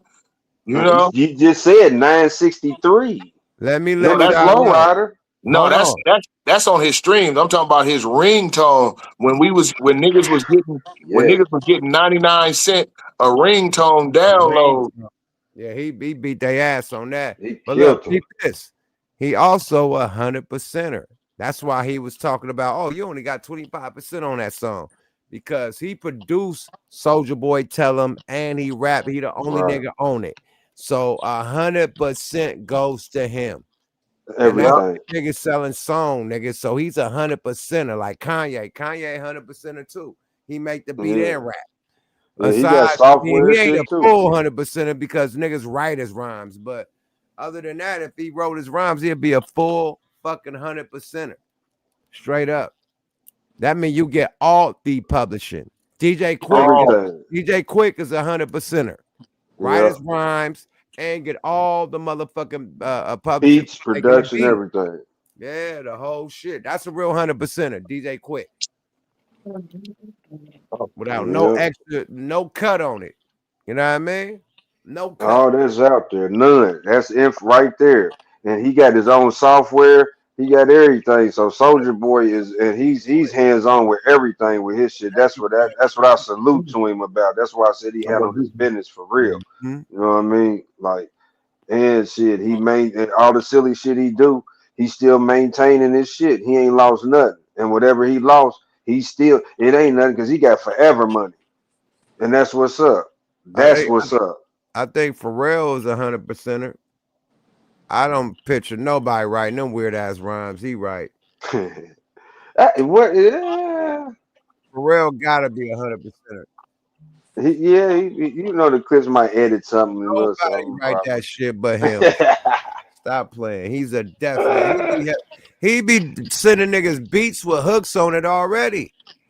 Like, let's stop playing. He writes his own shit. He's a writer and he writes for others. I'm a writer for myself and I write for others. What the nigga said, like Jay-Z, he a writer for himself and he write for others.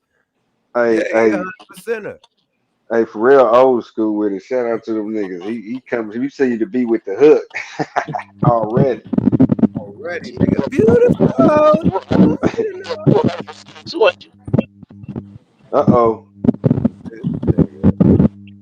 Somebody went R2D2. Mike. I was asking, yeah, gotta be 100% or 200. God, shit, I know you be writing other people's. I ain't no nigga. 100% of me, you made the beat. Every time. And you wrote the rhymes.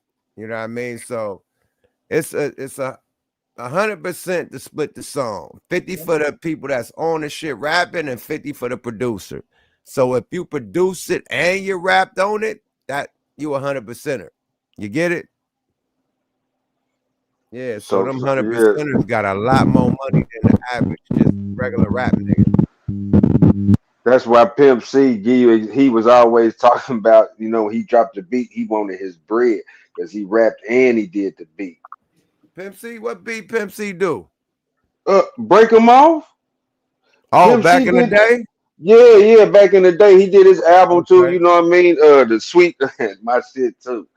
You know what I mean? So I thought you were talking about that Outkast beat, that boy that plays ball joint, nigga. oh no, that was Juicy now. That was DJ Paul now. That motherfucker, yeah. Killer. Jeez. Oh my God. Yeah, that's Killer.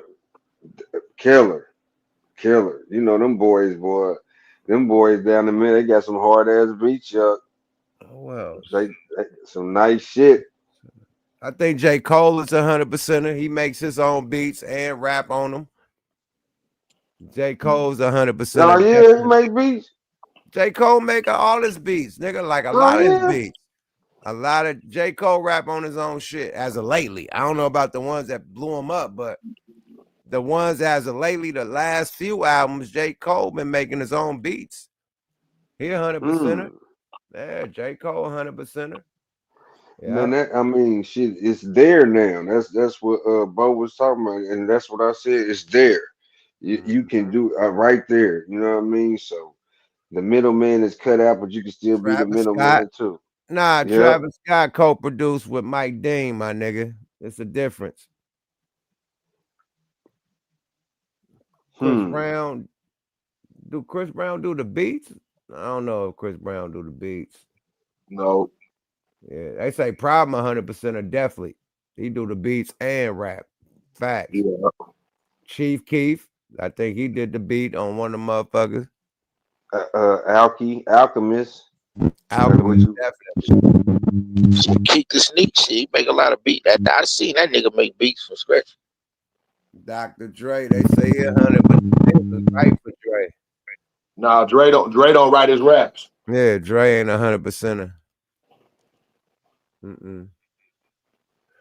But yeah, man, good shit, man. Hey, well, speaking of that, I gotta take that as an alley-oop. Y'all see the debate that was going online today, huh? All over the internet. Nah, what happened?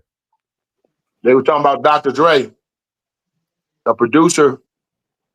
I forgot what his name was. He's a big-time producer, but he was asking.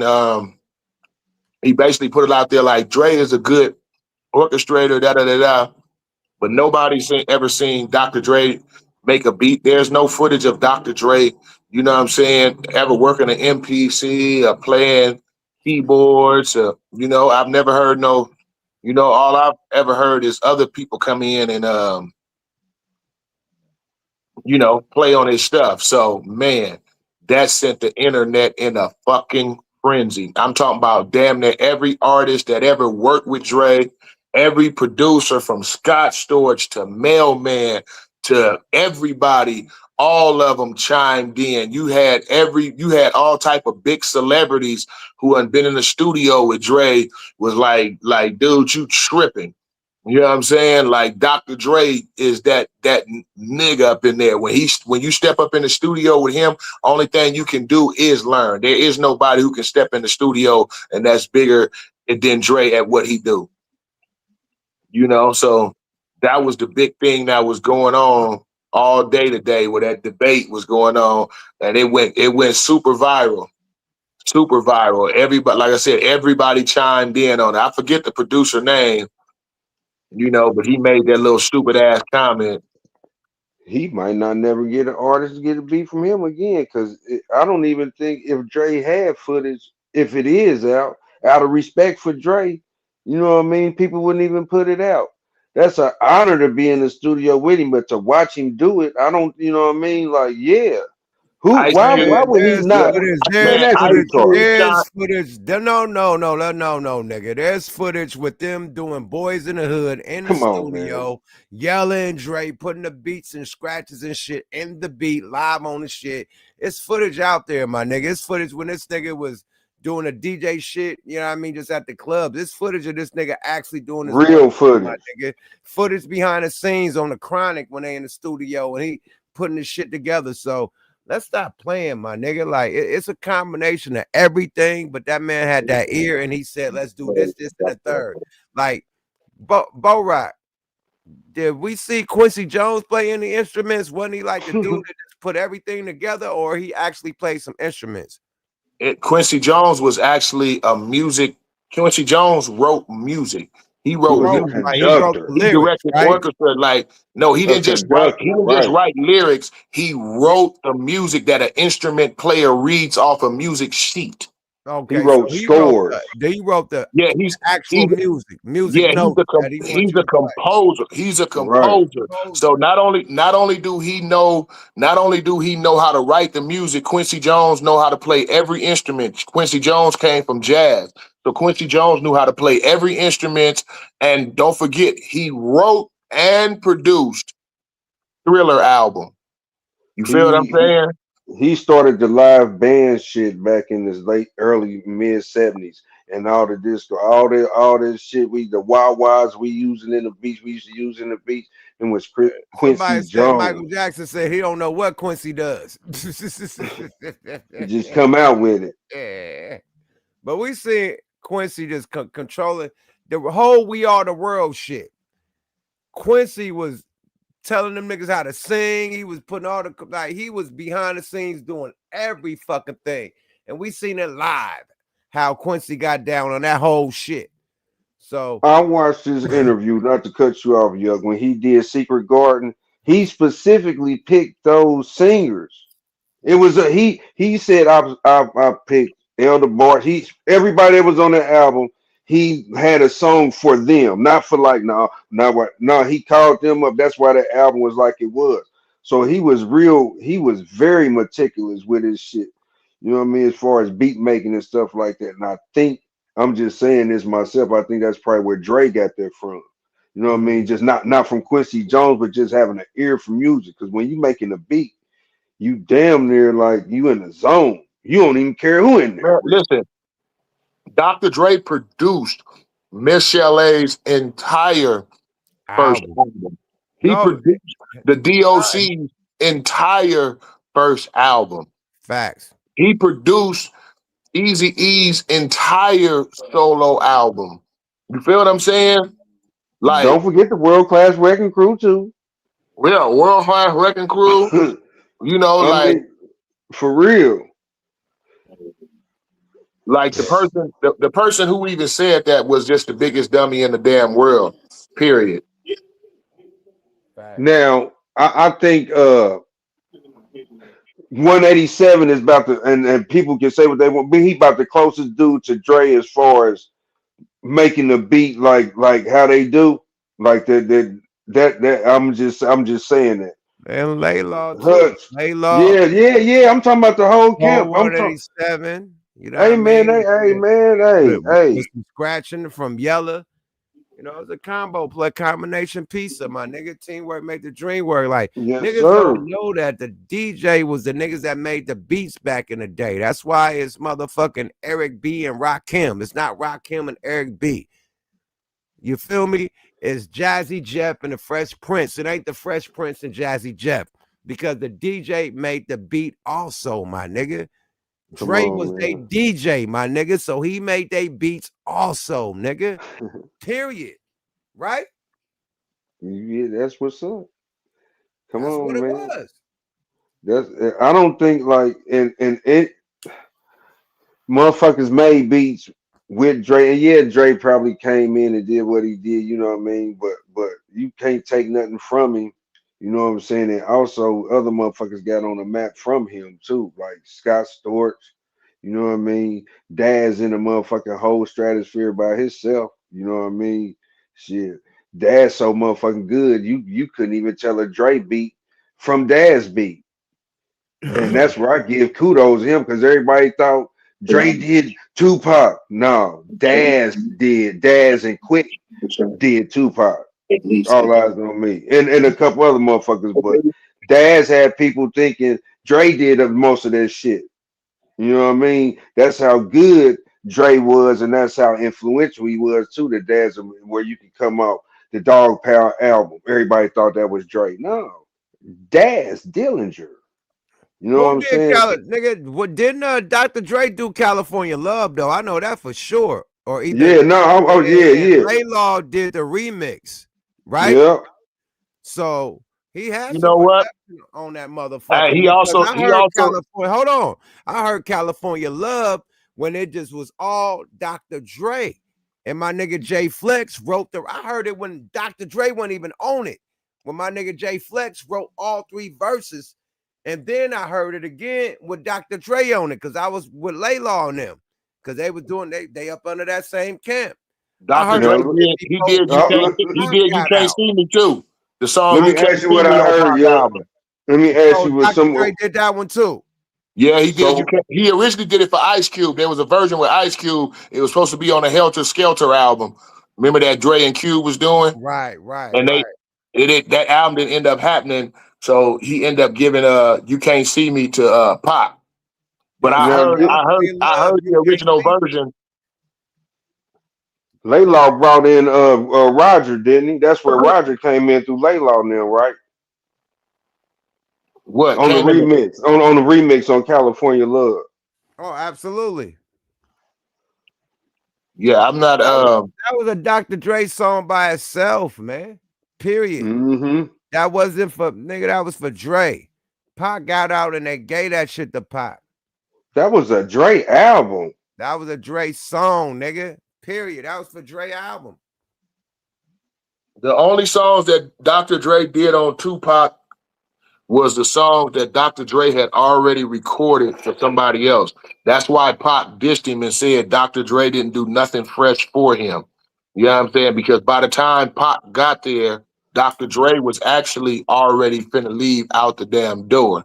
So Dr. Dre didn't give Pac no new beats. He didn't make him no new beats. And Pac was upset with that he gave him recycled beats, but should gotta take these beats, niggas, take it or leave it, or we ain't gonna get nothing from you.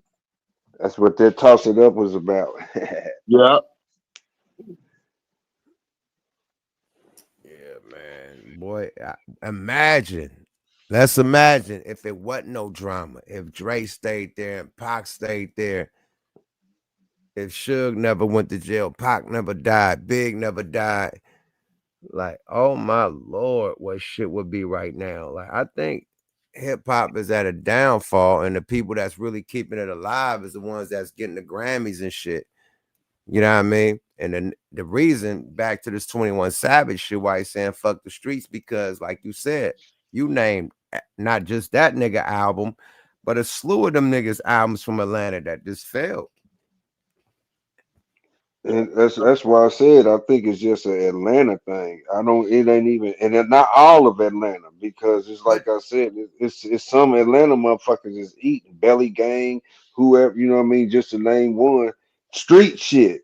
You Man, feel we me? seen the biggest rap empires crumble, my nigga. Like Death Row was the top shit. Hey, yeah, that's why I told you look up that video from Gip Goody, man. He was talking about it's Atlanta, it's something going on in Atlanta right now. You know what I'm saying? That he was speaking on. You know, that was kind of interesting. I think Atlanta's they did that they self, because we talked about this, and I'm repeating myself. They never had inner beef. Atlanta was like the only place. That's what made motherfuckers go down south, because it wasn't no drama, where you could be in the streets and still be in the street and be cool. Like Atlanta was the shit. And now is shit. You know, I'm like, for real. Like, and that's coming from everybody that done been there, old, young rappers, you know what I mean? Like, it's a whole different culture that's just out of whack. Not the hip hop, it's the culture, and that's what leaked into what got this dude saying what he's saying. Now, when they caught it, and we just keep going back in it, where you can't call somebody, you knew this, everything that that's what makes what he's saying them like an oxymoron.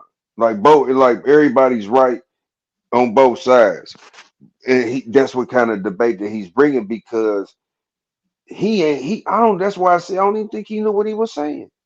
I didn't think he really understood what he was saying and who he was saying it to. Because Young Thug didn't give a fuck. He didn't follow the rules no way.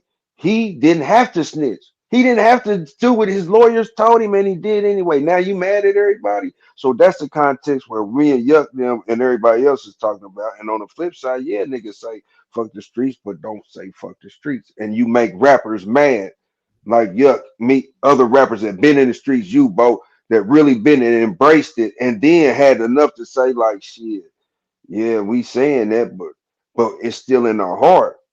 You know what I mean? We not gonna tell you to stay in the streets, little nigga. Get out the streets. Use it as a stepping stone. Don't take it and throw rocks. You know what I mean? Like for real. That's what they doing. No, and that's fake shit. From YSL to YF, who all them little YF, whatever they are. You know what I mean? For real. Like, and now look at them, man. And it's sad. It's just fucked up for hip hop. The culture and hip hop, that's when they intertwine the two. And that's what make real niggas mad, real rappers, real street niggas mad. We understand, but that's what make us shitty. Yeah, man. It's the culture is well, I'm not gonna even say the culture because I don't even like saying that hip hop culture. Because when you just say the word the culture, it makes it seem like, black culture is only rooted in hip hop. You know what I'm saying? Our culture was here way before hip hop was here. Our culture was here before any other culture was on this planet, to be technical. So, I like to clarify and say hip hop culture.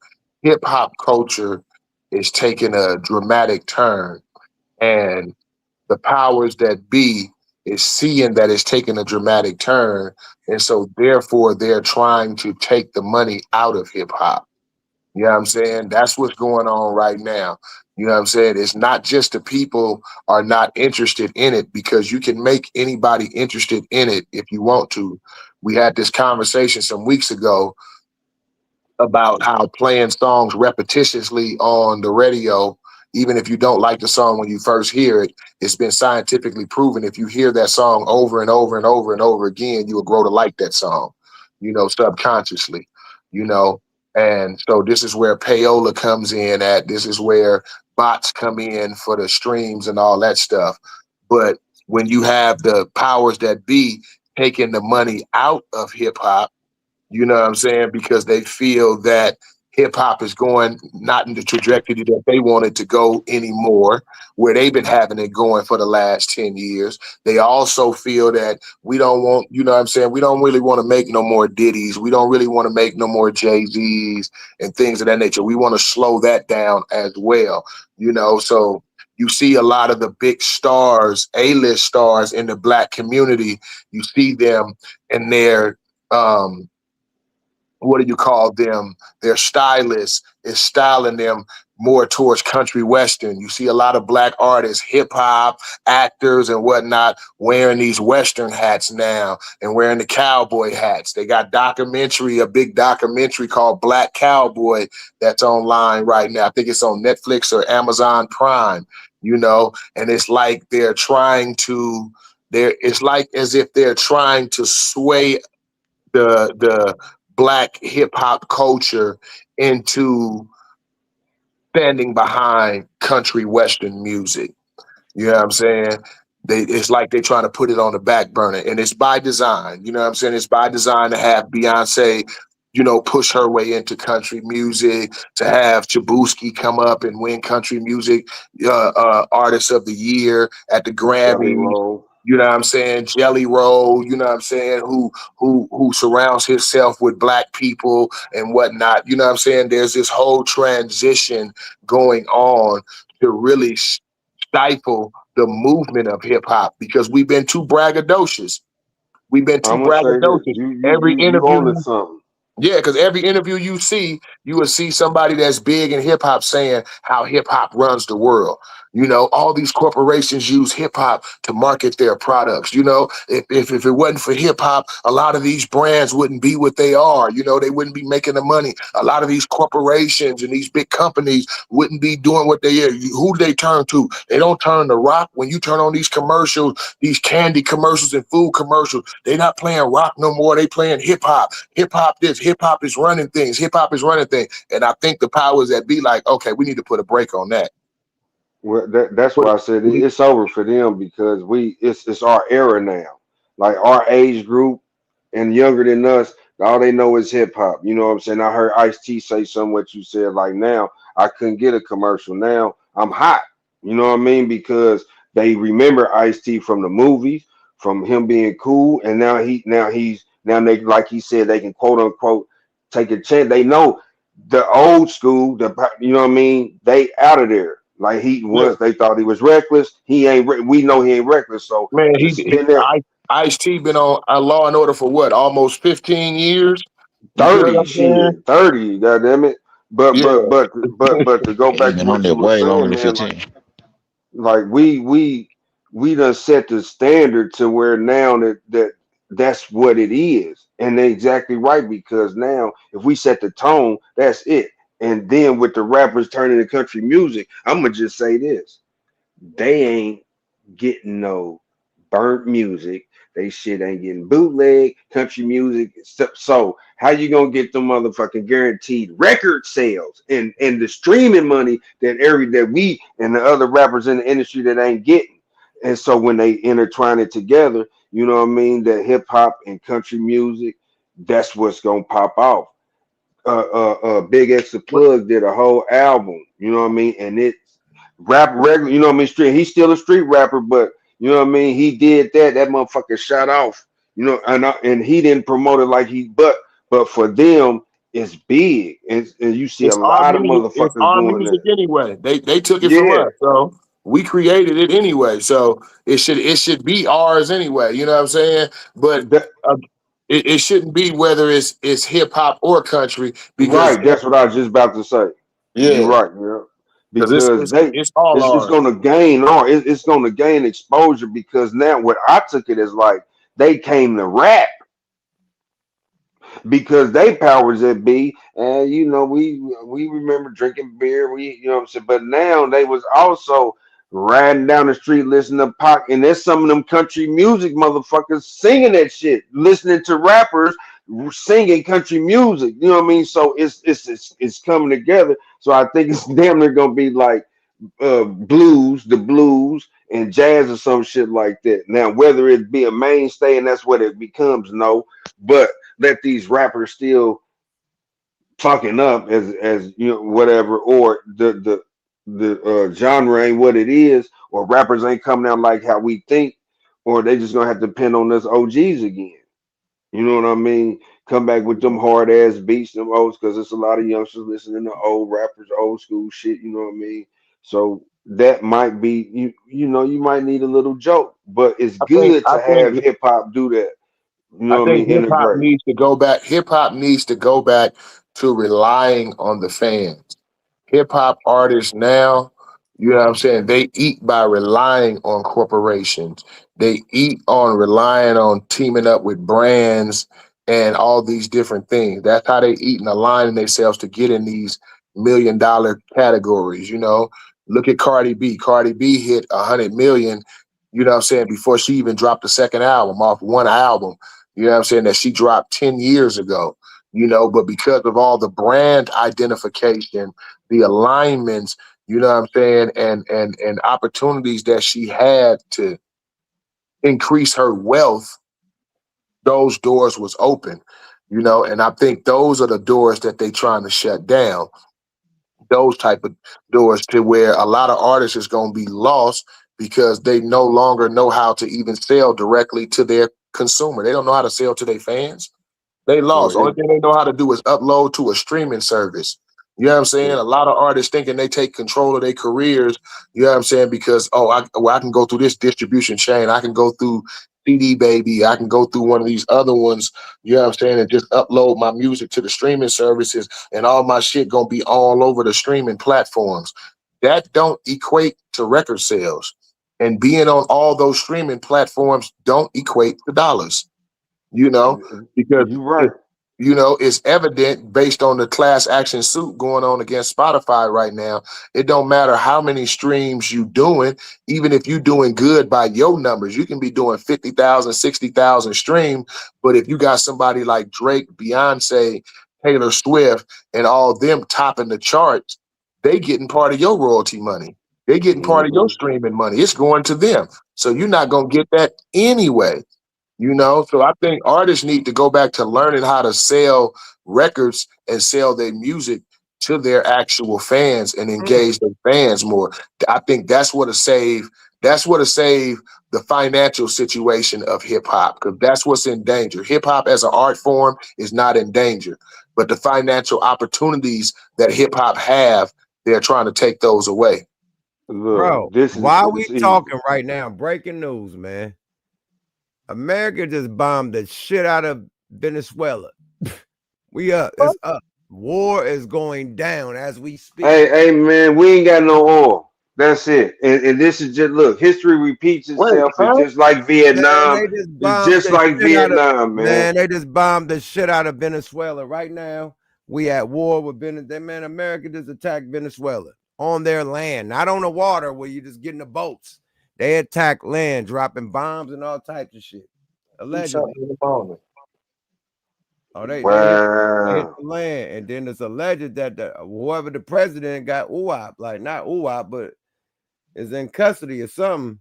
You didn't know they tried to kidnap him like 3-4 months ago. Yeah. On the airplane, you know what I mean? Like, hey man. Allegedly, man. So I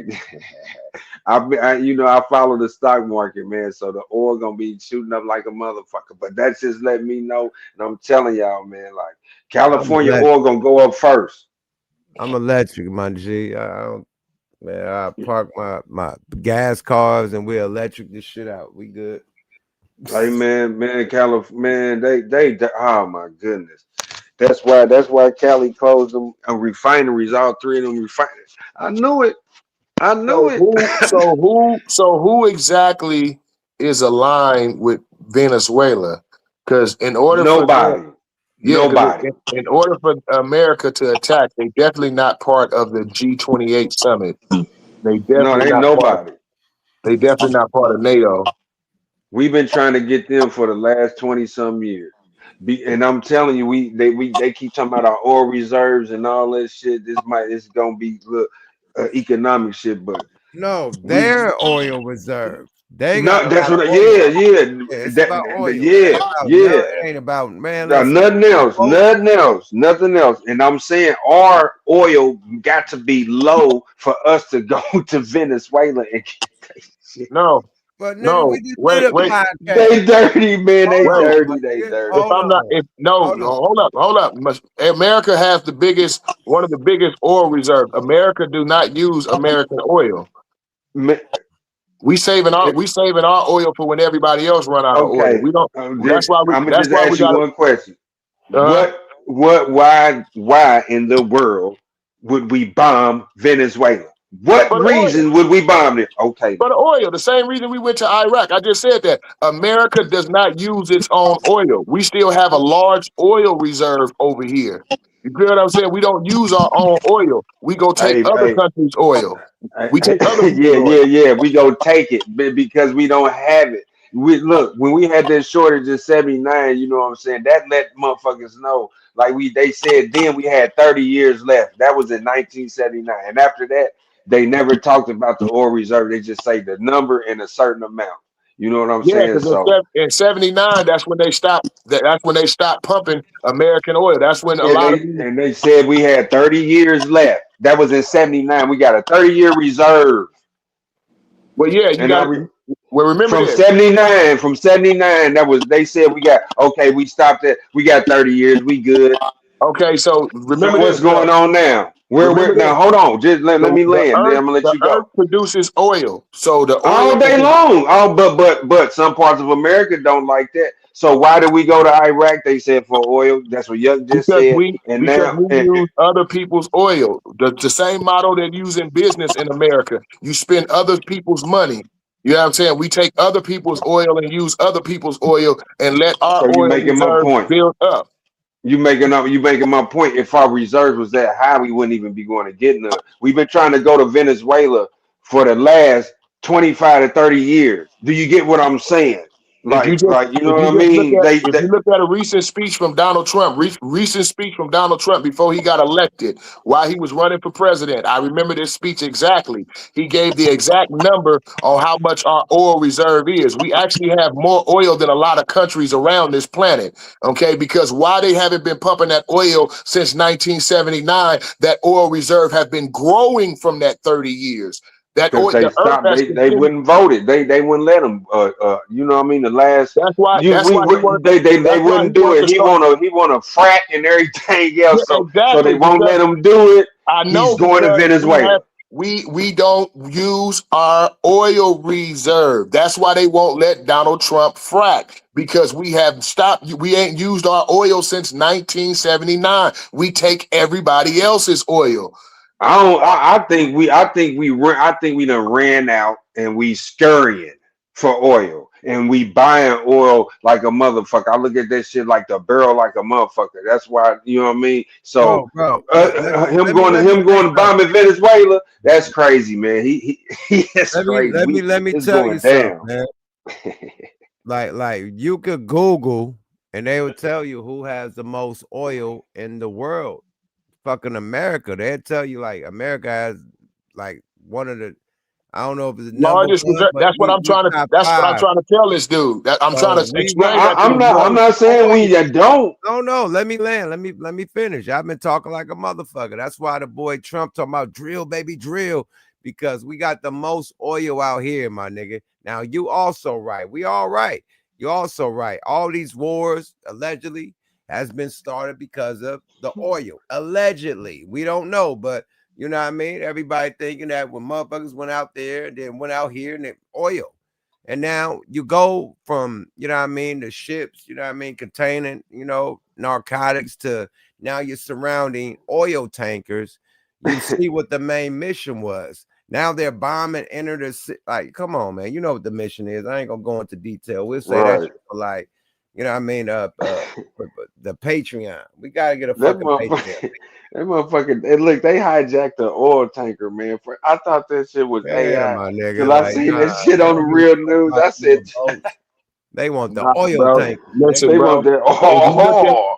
If you look at every nation that we have been to war with, mostly all of them that we've had disputes with are oil-rich nations.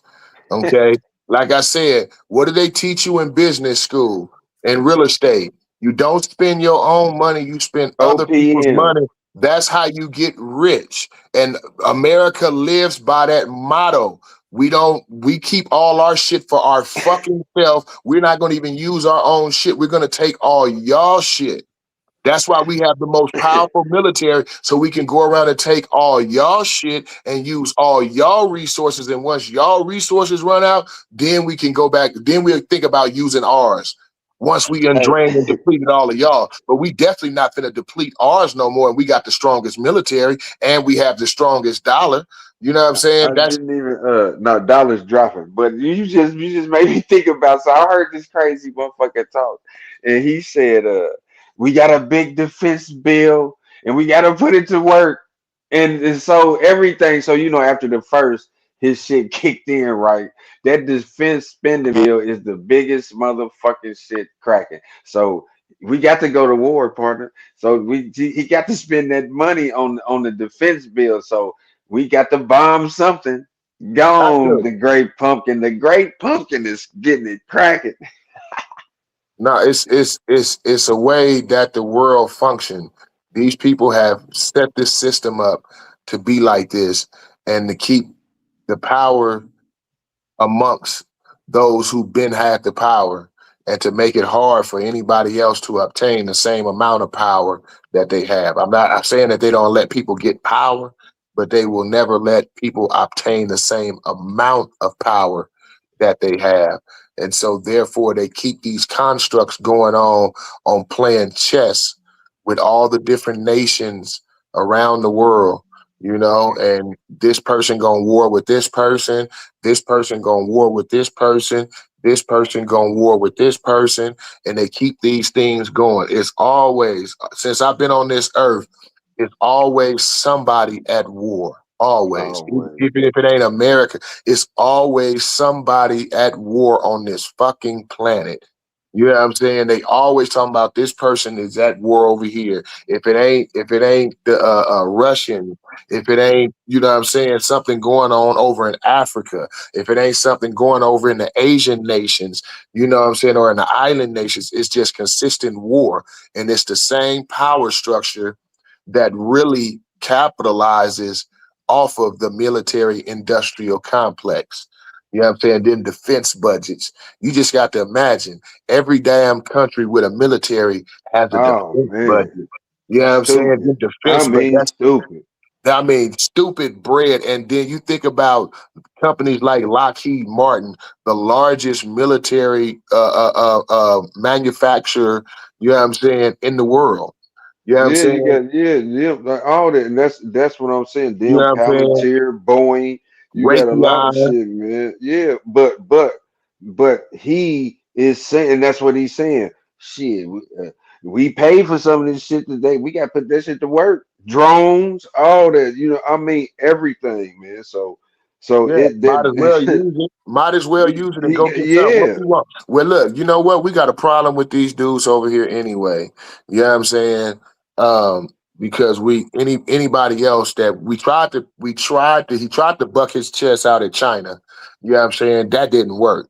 You know what I'm Well, saying? That he that just didn't. told Iran today, keep on. He said if y'all if y'all kill some civilian protesters, America is ready, locked and loaded. Man, I said, and I just looked at the what's the name. I said, yep, it's the third. He didn't wait till the 7th.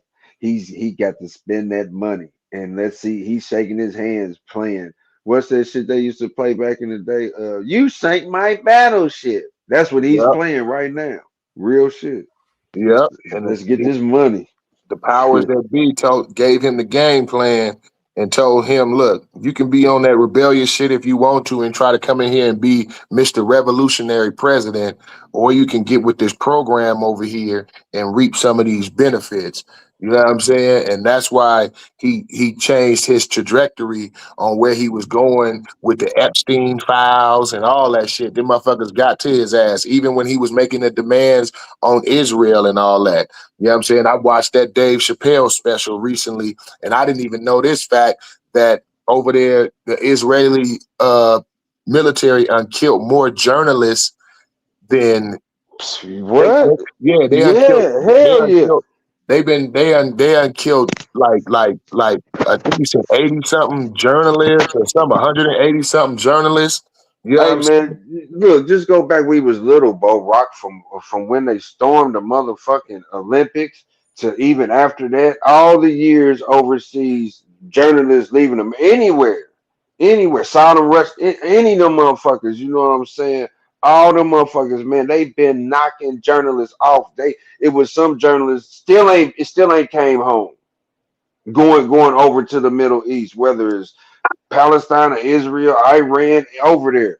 And I think they really used them for ransom. That's what it really be. And half of them been there for 20 years. One dude just came back from probably 10 years, 4 years, 5 years. You You know know what I'm what though? saying? Do you think all of them really died? Or do you think they put them and changed their identities and put them somewhere? Because I just recently seen something to where they just recently found they found the last member of the space shuttle, the space shuttle that supposedly blew up with the astronauts in it. They have found every last one of those astronauts alive. Yeah, they said they in different shit now. They like in the some of them in office shit and all kind of Yeah, shit. but I they seen but that but shit. they actually have an actual news journalist has actually tracked down the last one. You know what I'm saying? And dude tried to deny it. He tried to say, yeah, I look like the dude and we got the same name and we got some of the same features, but I'm not him. And it's like, dude, you the exact same height, y'all exact same thing, your teeth exactly alike. You know what I'm saying? Everything is identical and y'all got the same name, y'all got the same birthday and everything, but you saying that's not you? Really? Oh, Man, it's just a big old coincidence. It's just a big coincidence. But they found the black dude before they found him, and then they found the Asian dude before they found the black dude, but they done found all of them now. Didn't nobody blow up in that space shuttle? if he really well ain't no if. Allegedly. Ain't no Allegedly. if. Ain't no if. He done bombed Venezuela. And he been talking about they should have did it years ago. And he was gonna like he got an agenda. Trump is about money, man. Like that's all I can say. Like he's about money in the worst way. Here, Wait, because we hey, going too so deep. didn't El Chapo Oh, didn't shit. El Chapo go down on didn't El Chapo go down on Trump's last presidency? Ain't that when El Yeah. Chapo went down? Yep. And didn't El Chapo do something to like embarrass him, like escape or he planned? No, he threatened him. Didn't he threaten Donald Trump or something like that? Back when? I don't know. I- Fill me in. yeah, I I don't believe, know. if I'm not mistaken, there was something that transpired between El Chapo and Donald Trump to where Donald Trump didn't like his ass or something. El Chapo tried to order a hit on him or some shit of that nature. Allegedly. Allegedly. You know, and so it might stem from that. It Well, might he from stem from that. well, we know Chapo, he from Mexico. These motherfuckers is different. Yeah. But he bombing. Trump he got his hand on the go button with the He defense. bombing fucking Colombia, like the fucking like The Brazil. Caribbean, he bombing motherfuckers with Bombing the work in the boat. He tearing them up. Get the fuck out of here. America, fuck yeah.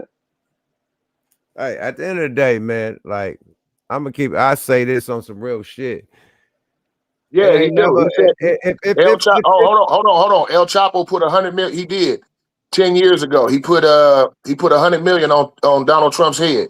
okay, allegedly. Allegedly. Okay, you made You me know, so Donald Trump just got it. He got it in for the cartels, period. You know what I'm saying? Okay. Yeah, and don't forget he also escaped on his watch too. Okay. You know what I'm saying? So his big thing, he just got it in for the cartels, period. You know what I'm saying? It don't matter where they at. And that just happened to, I think that just happened to be an oil-rich, cartel-rich nation over there. You know what I'm saying? Which gave him a good excuse to do what he doing. Hey, he want that oil. Hey, man, but the cold thing, right? The cold thing that I fear that whatever the shit that is done, the money ain't coming back to America because we steadily cutting off everything. And then we claim that we making all these trillions and tariffs and big deals and shit. And I don't know. We steadily cutting shit. If we was making all this money, bro, we should have free school, free college, just like Canada, free medical, just like Canada. Like, and they ain't even on a level financially as America. Well, we're not that to type of country. We're a capitalist country. Yeah, In I'm order just for you to saying, do that, you know how many insurance companies you put out of work. You know how many people in the medical industry that makes money off the fact that people spend money in the medical industry. All those people will be put out of business. So you're not, why they and ain't those, put out of business in Canada? yeah, you do. You don't have a lot of the same type of medical companies in No, I'm just Canada that saying you why do. they're not put out of business if they got free They don't. college and They don't college have. free still healthcare in Canada. they got free. They don't. What I'm telling you is they don't have a lot of the same medical type of businesses in Canada that they have in the United States, bro. So they don't have them to get shut down because they didn't never set their system up like that. You talking They about got a free system? healthcare up You see what there I'm anyway. saying? You talking about a system that's been set up in America to where people became trillionaires off that system. Now you're trying to stop them trillionaires from being trillionaires anymore. Canada never had that system set up. So those companies are not losing. Canada's always had their shit set up, but in the benefit of their people. Right. You know what I'm saying? United States is different. We are a capitalist It's nation. a for-profit nation, for-profit. Yeah, Period. it ain't nothing about the people. It ain't that. That's why we have homelessness the way we do and whatnot. Nothing is about the people of America. Everything is Well, about the corporation of thing America. is, if it wasn't about the people, then why do we vote? Why do we tax the people to fund Because that's everything all that part of the America does? That's all part of the corporation. Well, Don't they vote in? Don't they vote in it, corporations? In corporations, don't they vote? Don't the board vote? You know what I'm saying? that's what America is anyway. They said it anyway. So now we seeing it in real life, and Yeah, that's why Obama was on the socialist tip. You know what I'm saying? And I remember growing up, they was talking about socialism. Socialism was bad. You yeah. know what I'm saying? And we had to be capitalism. And then all of a sudden, that's what made me raise an eyebrow at this shit. I was like, what? So, and we both, because you want to share, but you also want to, look, man, If you was in socialism back in the day, they called you a communist. you'd have been a communist, you wouldn't have had nothing cracking. But it's the idea. And don't they, the way they saying it, we progressive and we might be communist when we gonna be old as shit though.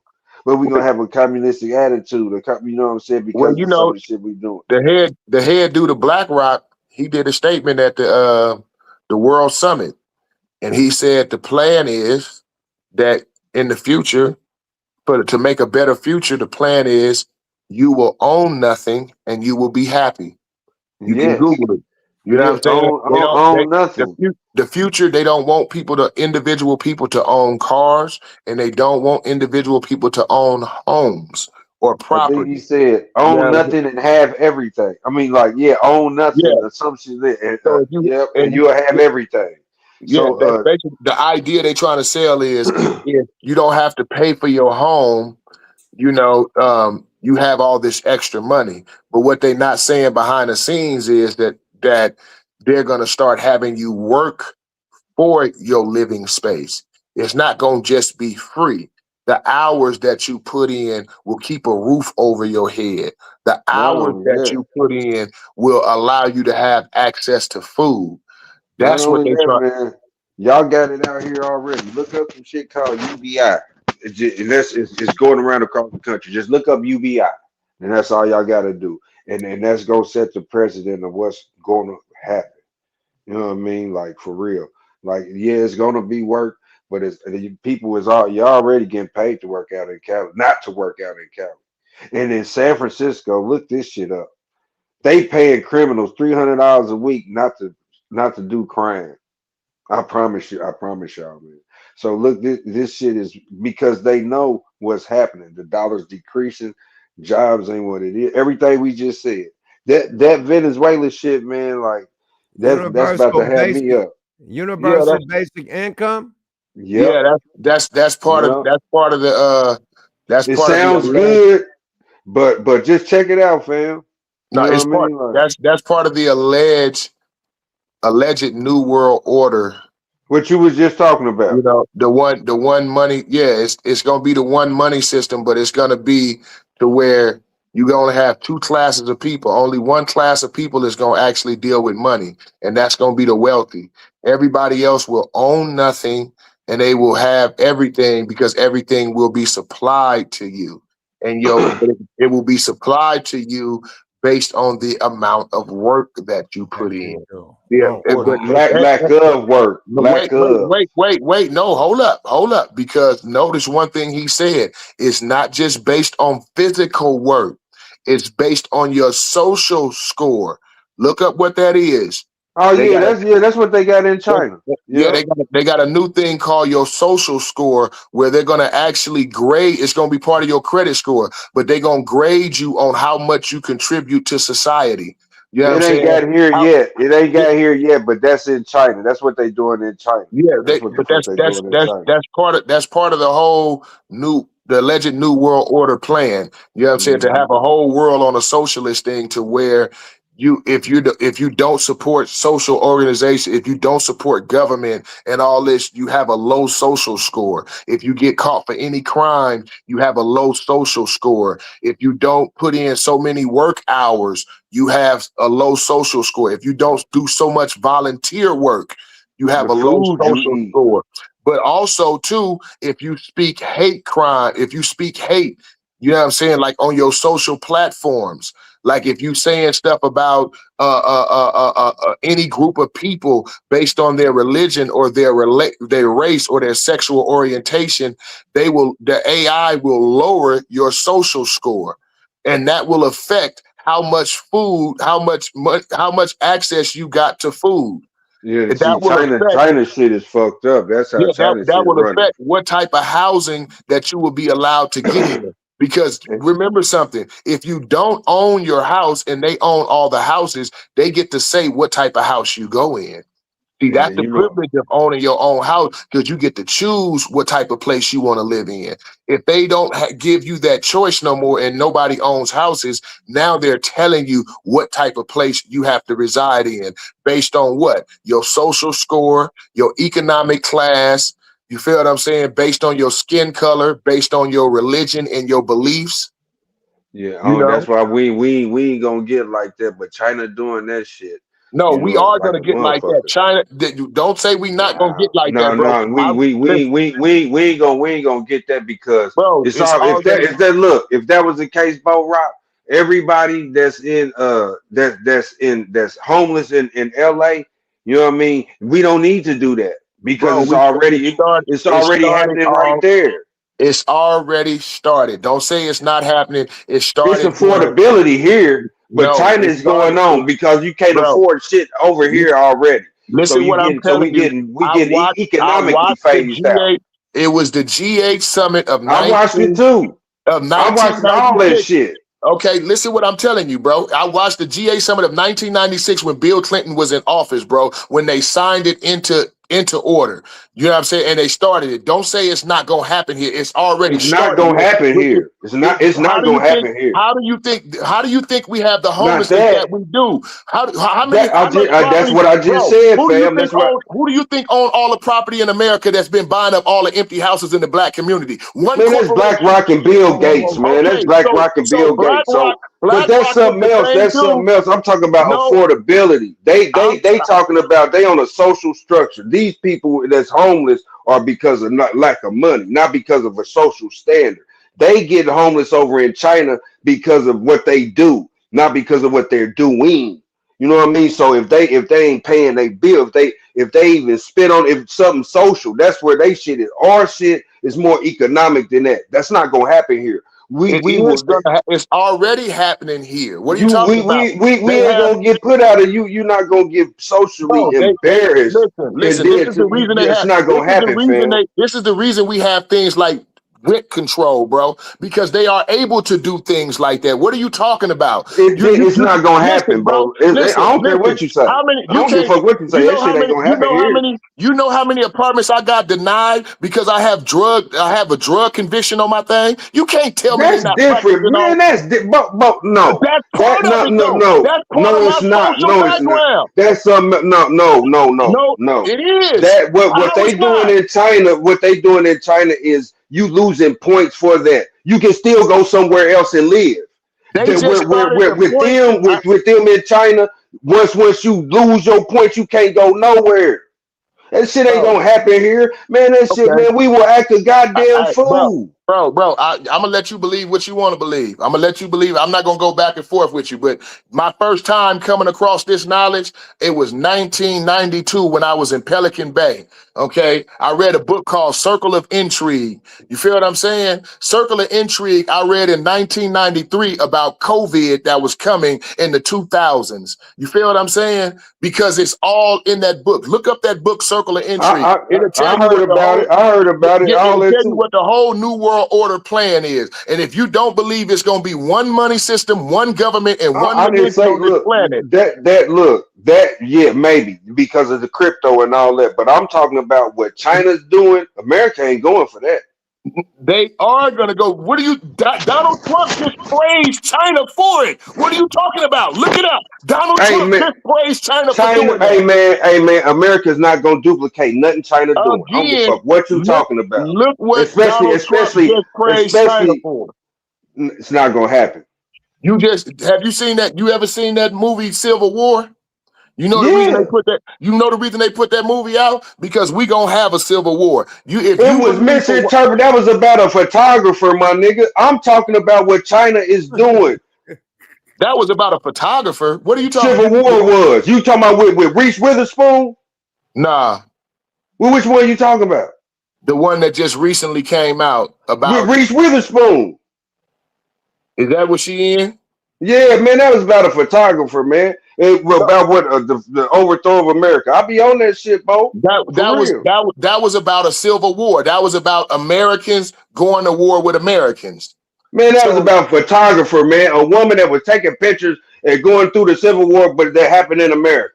no, you were talking about the wrong movie, bro. I'm not talking about no Reese Witherspoon movie. I'm talking about the movie Civil War, the movie that just came out about a war in America between Americans in the 2000s. This is a modern movie that just came out about a war on American soils where Americans was killing Americans in the 2000s. This wasn't no old base movie. This wasn't This no movie, research that movie ain't old. You talking about it just came out a couple years ago. Yes, that ain't got nothing to Reese do with no Witherspoon. photographer and no research. Yeah, it do. No, it Yeah, it does do. not. She's not looking into no history, bro. I just watched that No, bro, movie. she's right. She's walking around America taking pictures of what happened in the Civil War that happened in America at the time. Not the No, old, she not is the not, bro. North and the South, nigga. You I'm talking about about what okay? I'm talking You about talking when about okay, America cracked. bro? No, I'm bro. telling you, I you know what talking you're about, talking about, though. I bro. got you. I I'm got you, telling though. you, I you got talking you. about I a got different movie, bro. I haven't watched no movie with no Reese Witherspoon doing no documentary on no Civil War, you. Yeah, my I didn't nigga. say no. Why you keep putting new? I didn't say no. I said she's a photographer taking war pictures that happened when America had the Civil War. She was taking pictures of both. She was taking pictures of the shit. That's what I When was said. what And it just came out a couple years ago. What Civil War was she taking pictures of? She was taking pictures of. The recent one, not the old one, fam. The recent one, like America went into a civil war. Like something No, when happened, she you was, know what I mean? we was the Civil War was still going on during the whole movie. That's what That's I'm why. talking about. I just said she was taking pictures going around of the war. Okay, it wasn't nothing that passed. It was still going on. The whole movie That's is about the right. war. That's what I'm saying. Well, it was still going on. Her and some dude, the motherfucker with a beard, was going around taking pictures, and he was a photographer. He had a camera, and she was taking pictures, and she had another white bitch with her. Okay, so right after that movie came out, you do know Texas attempted to separate themselves from the United States, right? Now they've been trying to do that for years. Okay, so don't say that it won't happen. When you have California, it would have happened, bro. Okay. Texas would have left. California would have left. Listen, you know who I think would leave first? bro, California would leave first. Bro, let me tell you something. If we had the power to stop the people that we wouldn't be in the situation that we've been knew about this plan. Like you said, you've been read about it. I heard about it in 1992. It was people who read them books and wrote them books long before we got here, my nigga. Okay, Alex Jones and people like that who've been exposing this shit. If it was just up to the people and it was that easy to where, oh, America gonna stop, the people ain't going for that. The people can't stop a motherfucking thing. We couldn't even stop getting locked down for fucking COVID when they told a motherfucker you gotta wear a fucking mask around this motherfucker. The people ain't gonna do a goddamn thing but be obedient. That's why they put fluoride in the water. If you didn't know, fluoride is in Thorazine. That's the number one. That's the number one ingredient in Thorazine. So they fluoridated the water to make everybody docile in this motherfucker. So ain't nobody gonna rebel and do a goddamn thing around this motherfucker. They just gonna be obedient. The same way when the motherfucking shit happened at the White House, motherfuckers was obedient. Motherfuckers ain't did a goddamn thing. When the shit happened with motherfucking George Floyd. You know what I'm saying? It was they told the police to go into the stations and all that, and niggas tore up some shit. Soon as they told the police to come back outside, niggas went right the fuck back inside. God damn it. The white folks and the Asians that was out there with us, they took their ass in the house too, because they didn't want to get tear gas too. We live in a motherfucking country where 2 motherfucking police cars with 4 police can roll up on 16 niggas on a fucking block with guns and make everybody get on the motherfucking wall and frisk everybody down and slap whatever nigga the fuck they want to and put that nigga in cuffs in front of everybody, and ain't nobody gonna do shit. Ain't nobody gonna do shit in this motherfucker. I mean, that all that's by choice. You know what I'm saying? Like, niggas will crack back. You know what I'm saying? But we just know the consequences. It ain't just niggas, it's white folks too. Motherfuckers know the consequence, but that wasn't it though, fam. You know what I'm saying? I'm just saying that motherfucker want that oil. My thing he is want that oil. Like at the end of the day, we don't want to cross the whole stratosphere. At the end of the day, man, that America has been vicious. We have been the gangsters since the beginning of time. We go to war with motherfuckers for their resources. You know what I mean? All their resources, all their motherfucking precious, anything that they got. You know what I mean? Their resources, whether it's nigga computer chips, whether it's gold, whether it's oil, whether it's nigga whatever the other shit, minerals and all the other shit that they need from motherfuckers to create other type of shit. We're going for the resources. Period. It is not about no cocaine, and it's not about no motherfucking fentanyl, because if it's about fentanyl, that shit is coming from China. Yeah. And it's shipped to Mexico. It ain't got nothing to do with Colombia and Venezuela and none of that shit. That shit is just a pit stop. It's a pit stop. Bingo flamingo. So if they really was trying to put the blitz, the war would be with China. But they can't war with China because we so in debt to them. How many trillion, my nigga Bo Rock? How much we owe them?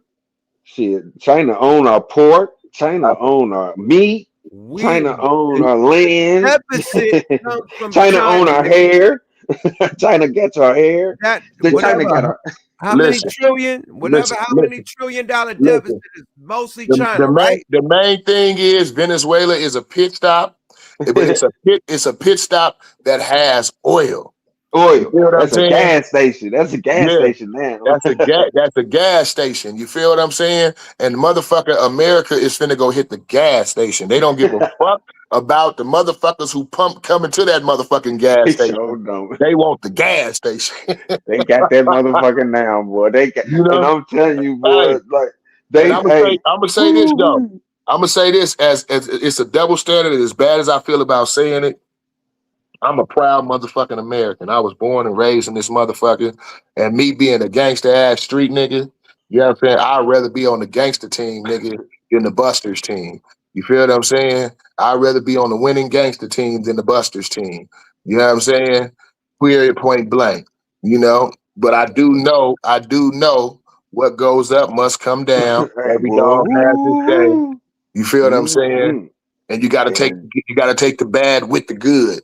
You feel what I'm saying? But one thing is for sure, even though I know the ills of what my country has done and whatnot, you know what I'm saying? I enjoy the freedoms that I'm allowed by being an American. You know what I'm saying? Facts. That's for damn sure. You know what I'm saying? So I'm on a good note. Yeah. That'll be a good note. I am a real American. Like some Hulk Hogan shit. Because I was going to hit him. Right, that's it. I was going to hit him with that. I'm proud to be an American.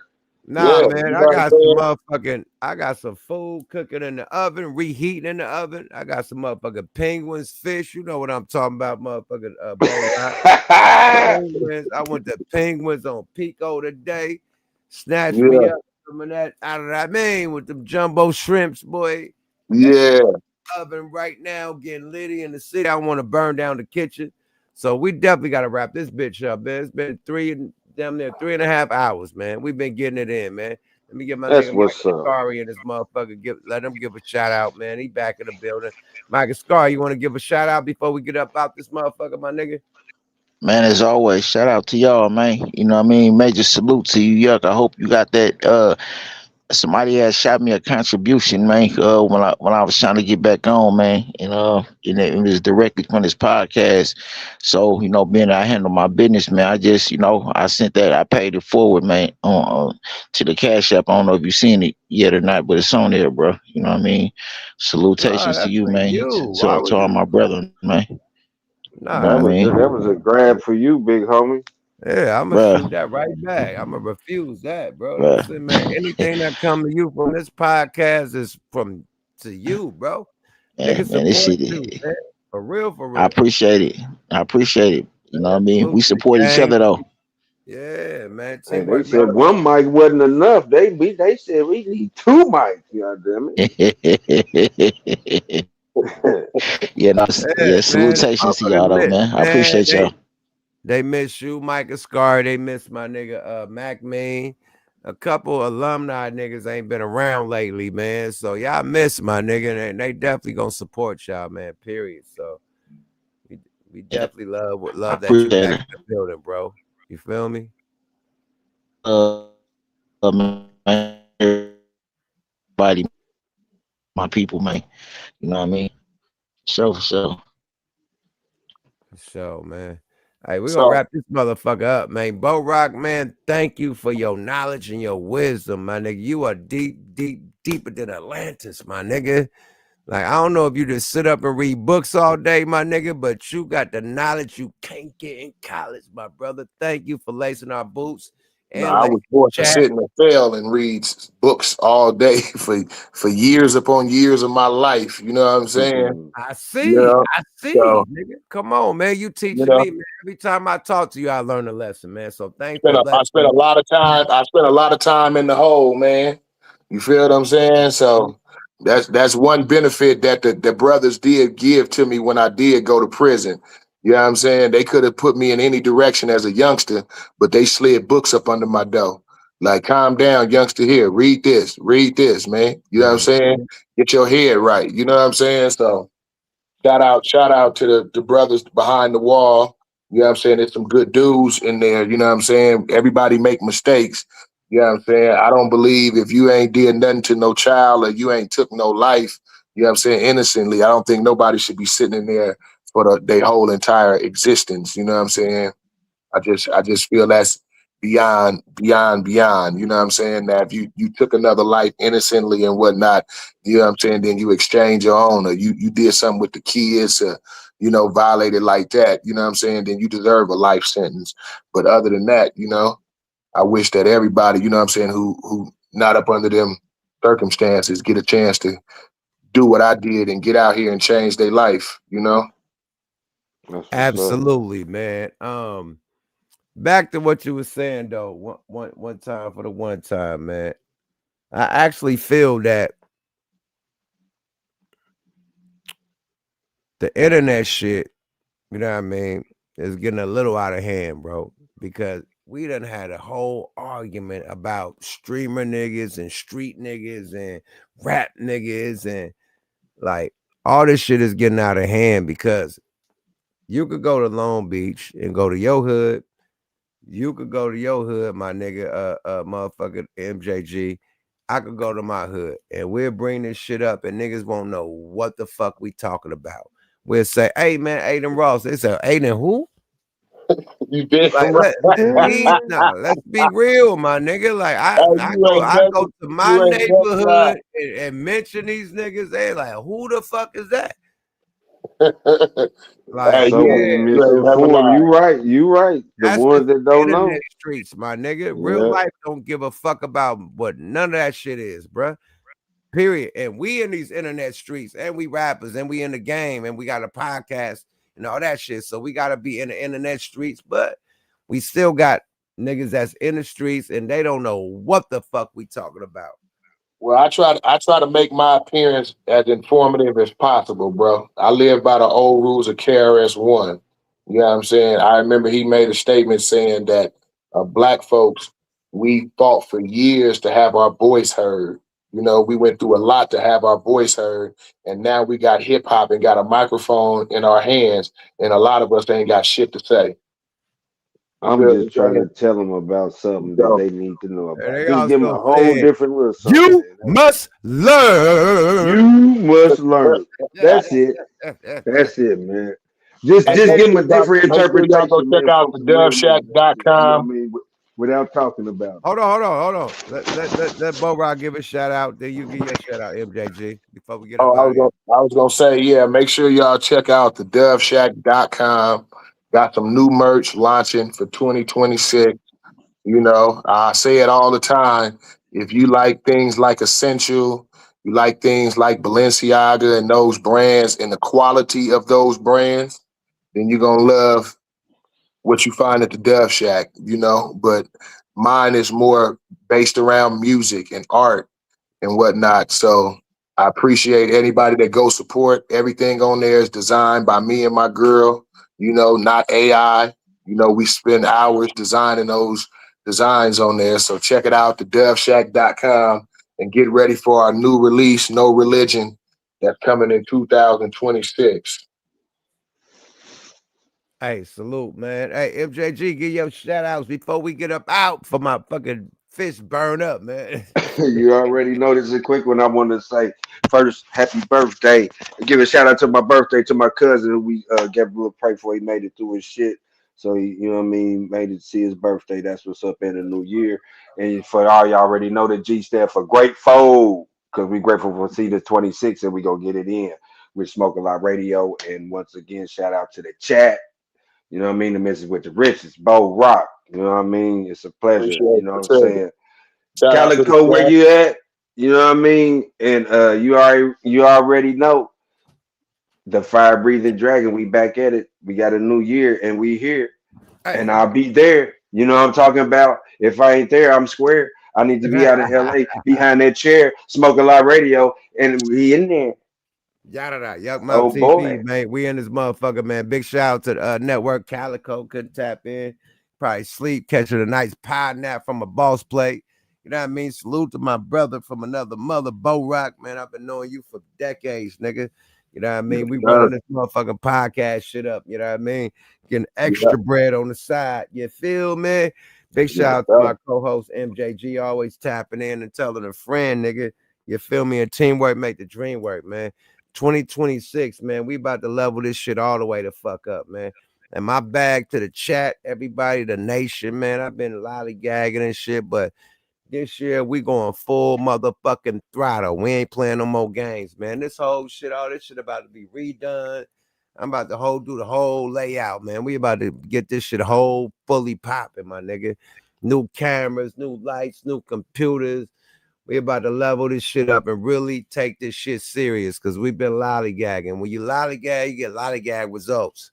We ain't gonna play no more with this shit. No more, nigga. Period. Coin Academy, we doing so many other different levels of shit. You know what I mean? So different verticals. You know what I mean? It ain't gonna just be the podcast no more. You know what I mean? We doing hella different verticals. You know what I mean? Live shit.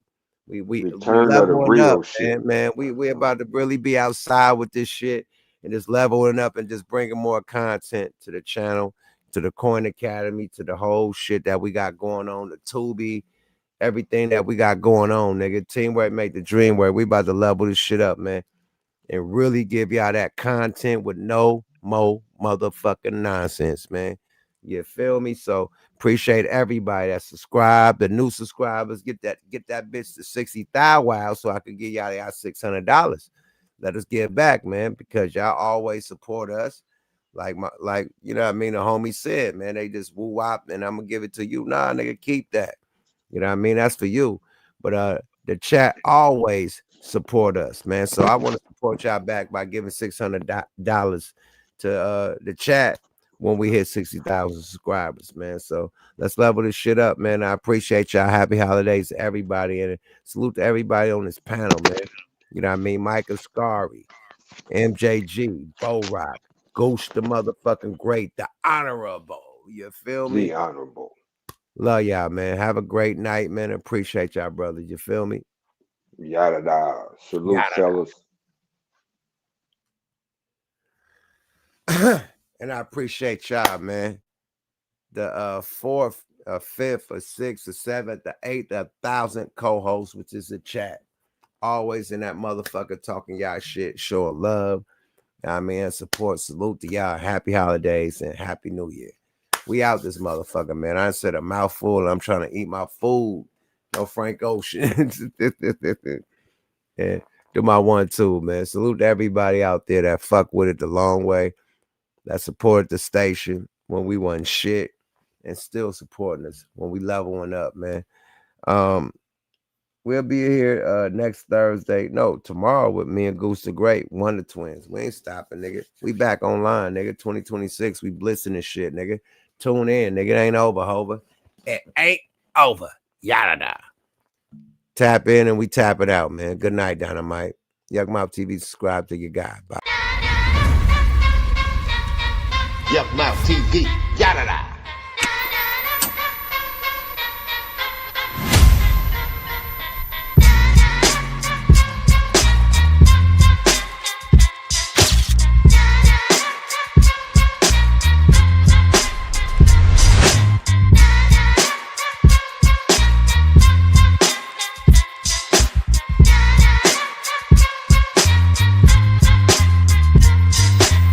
Yuck Mouth TV. Yada da.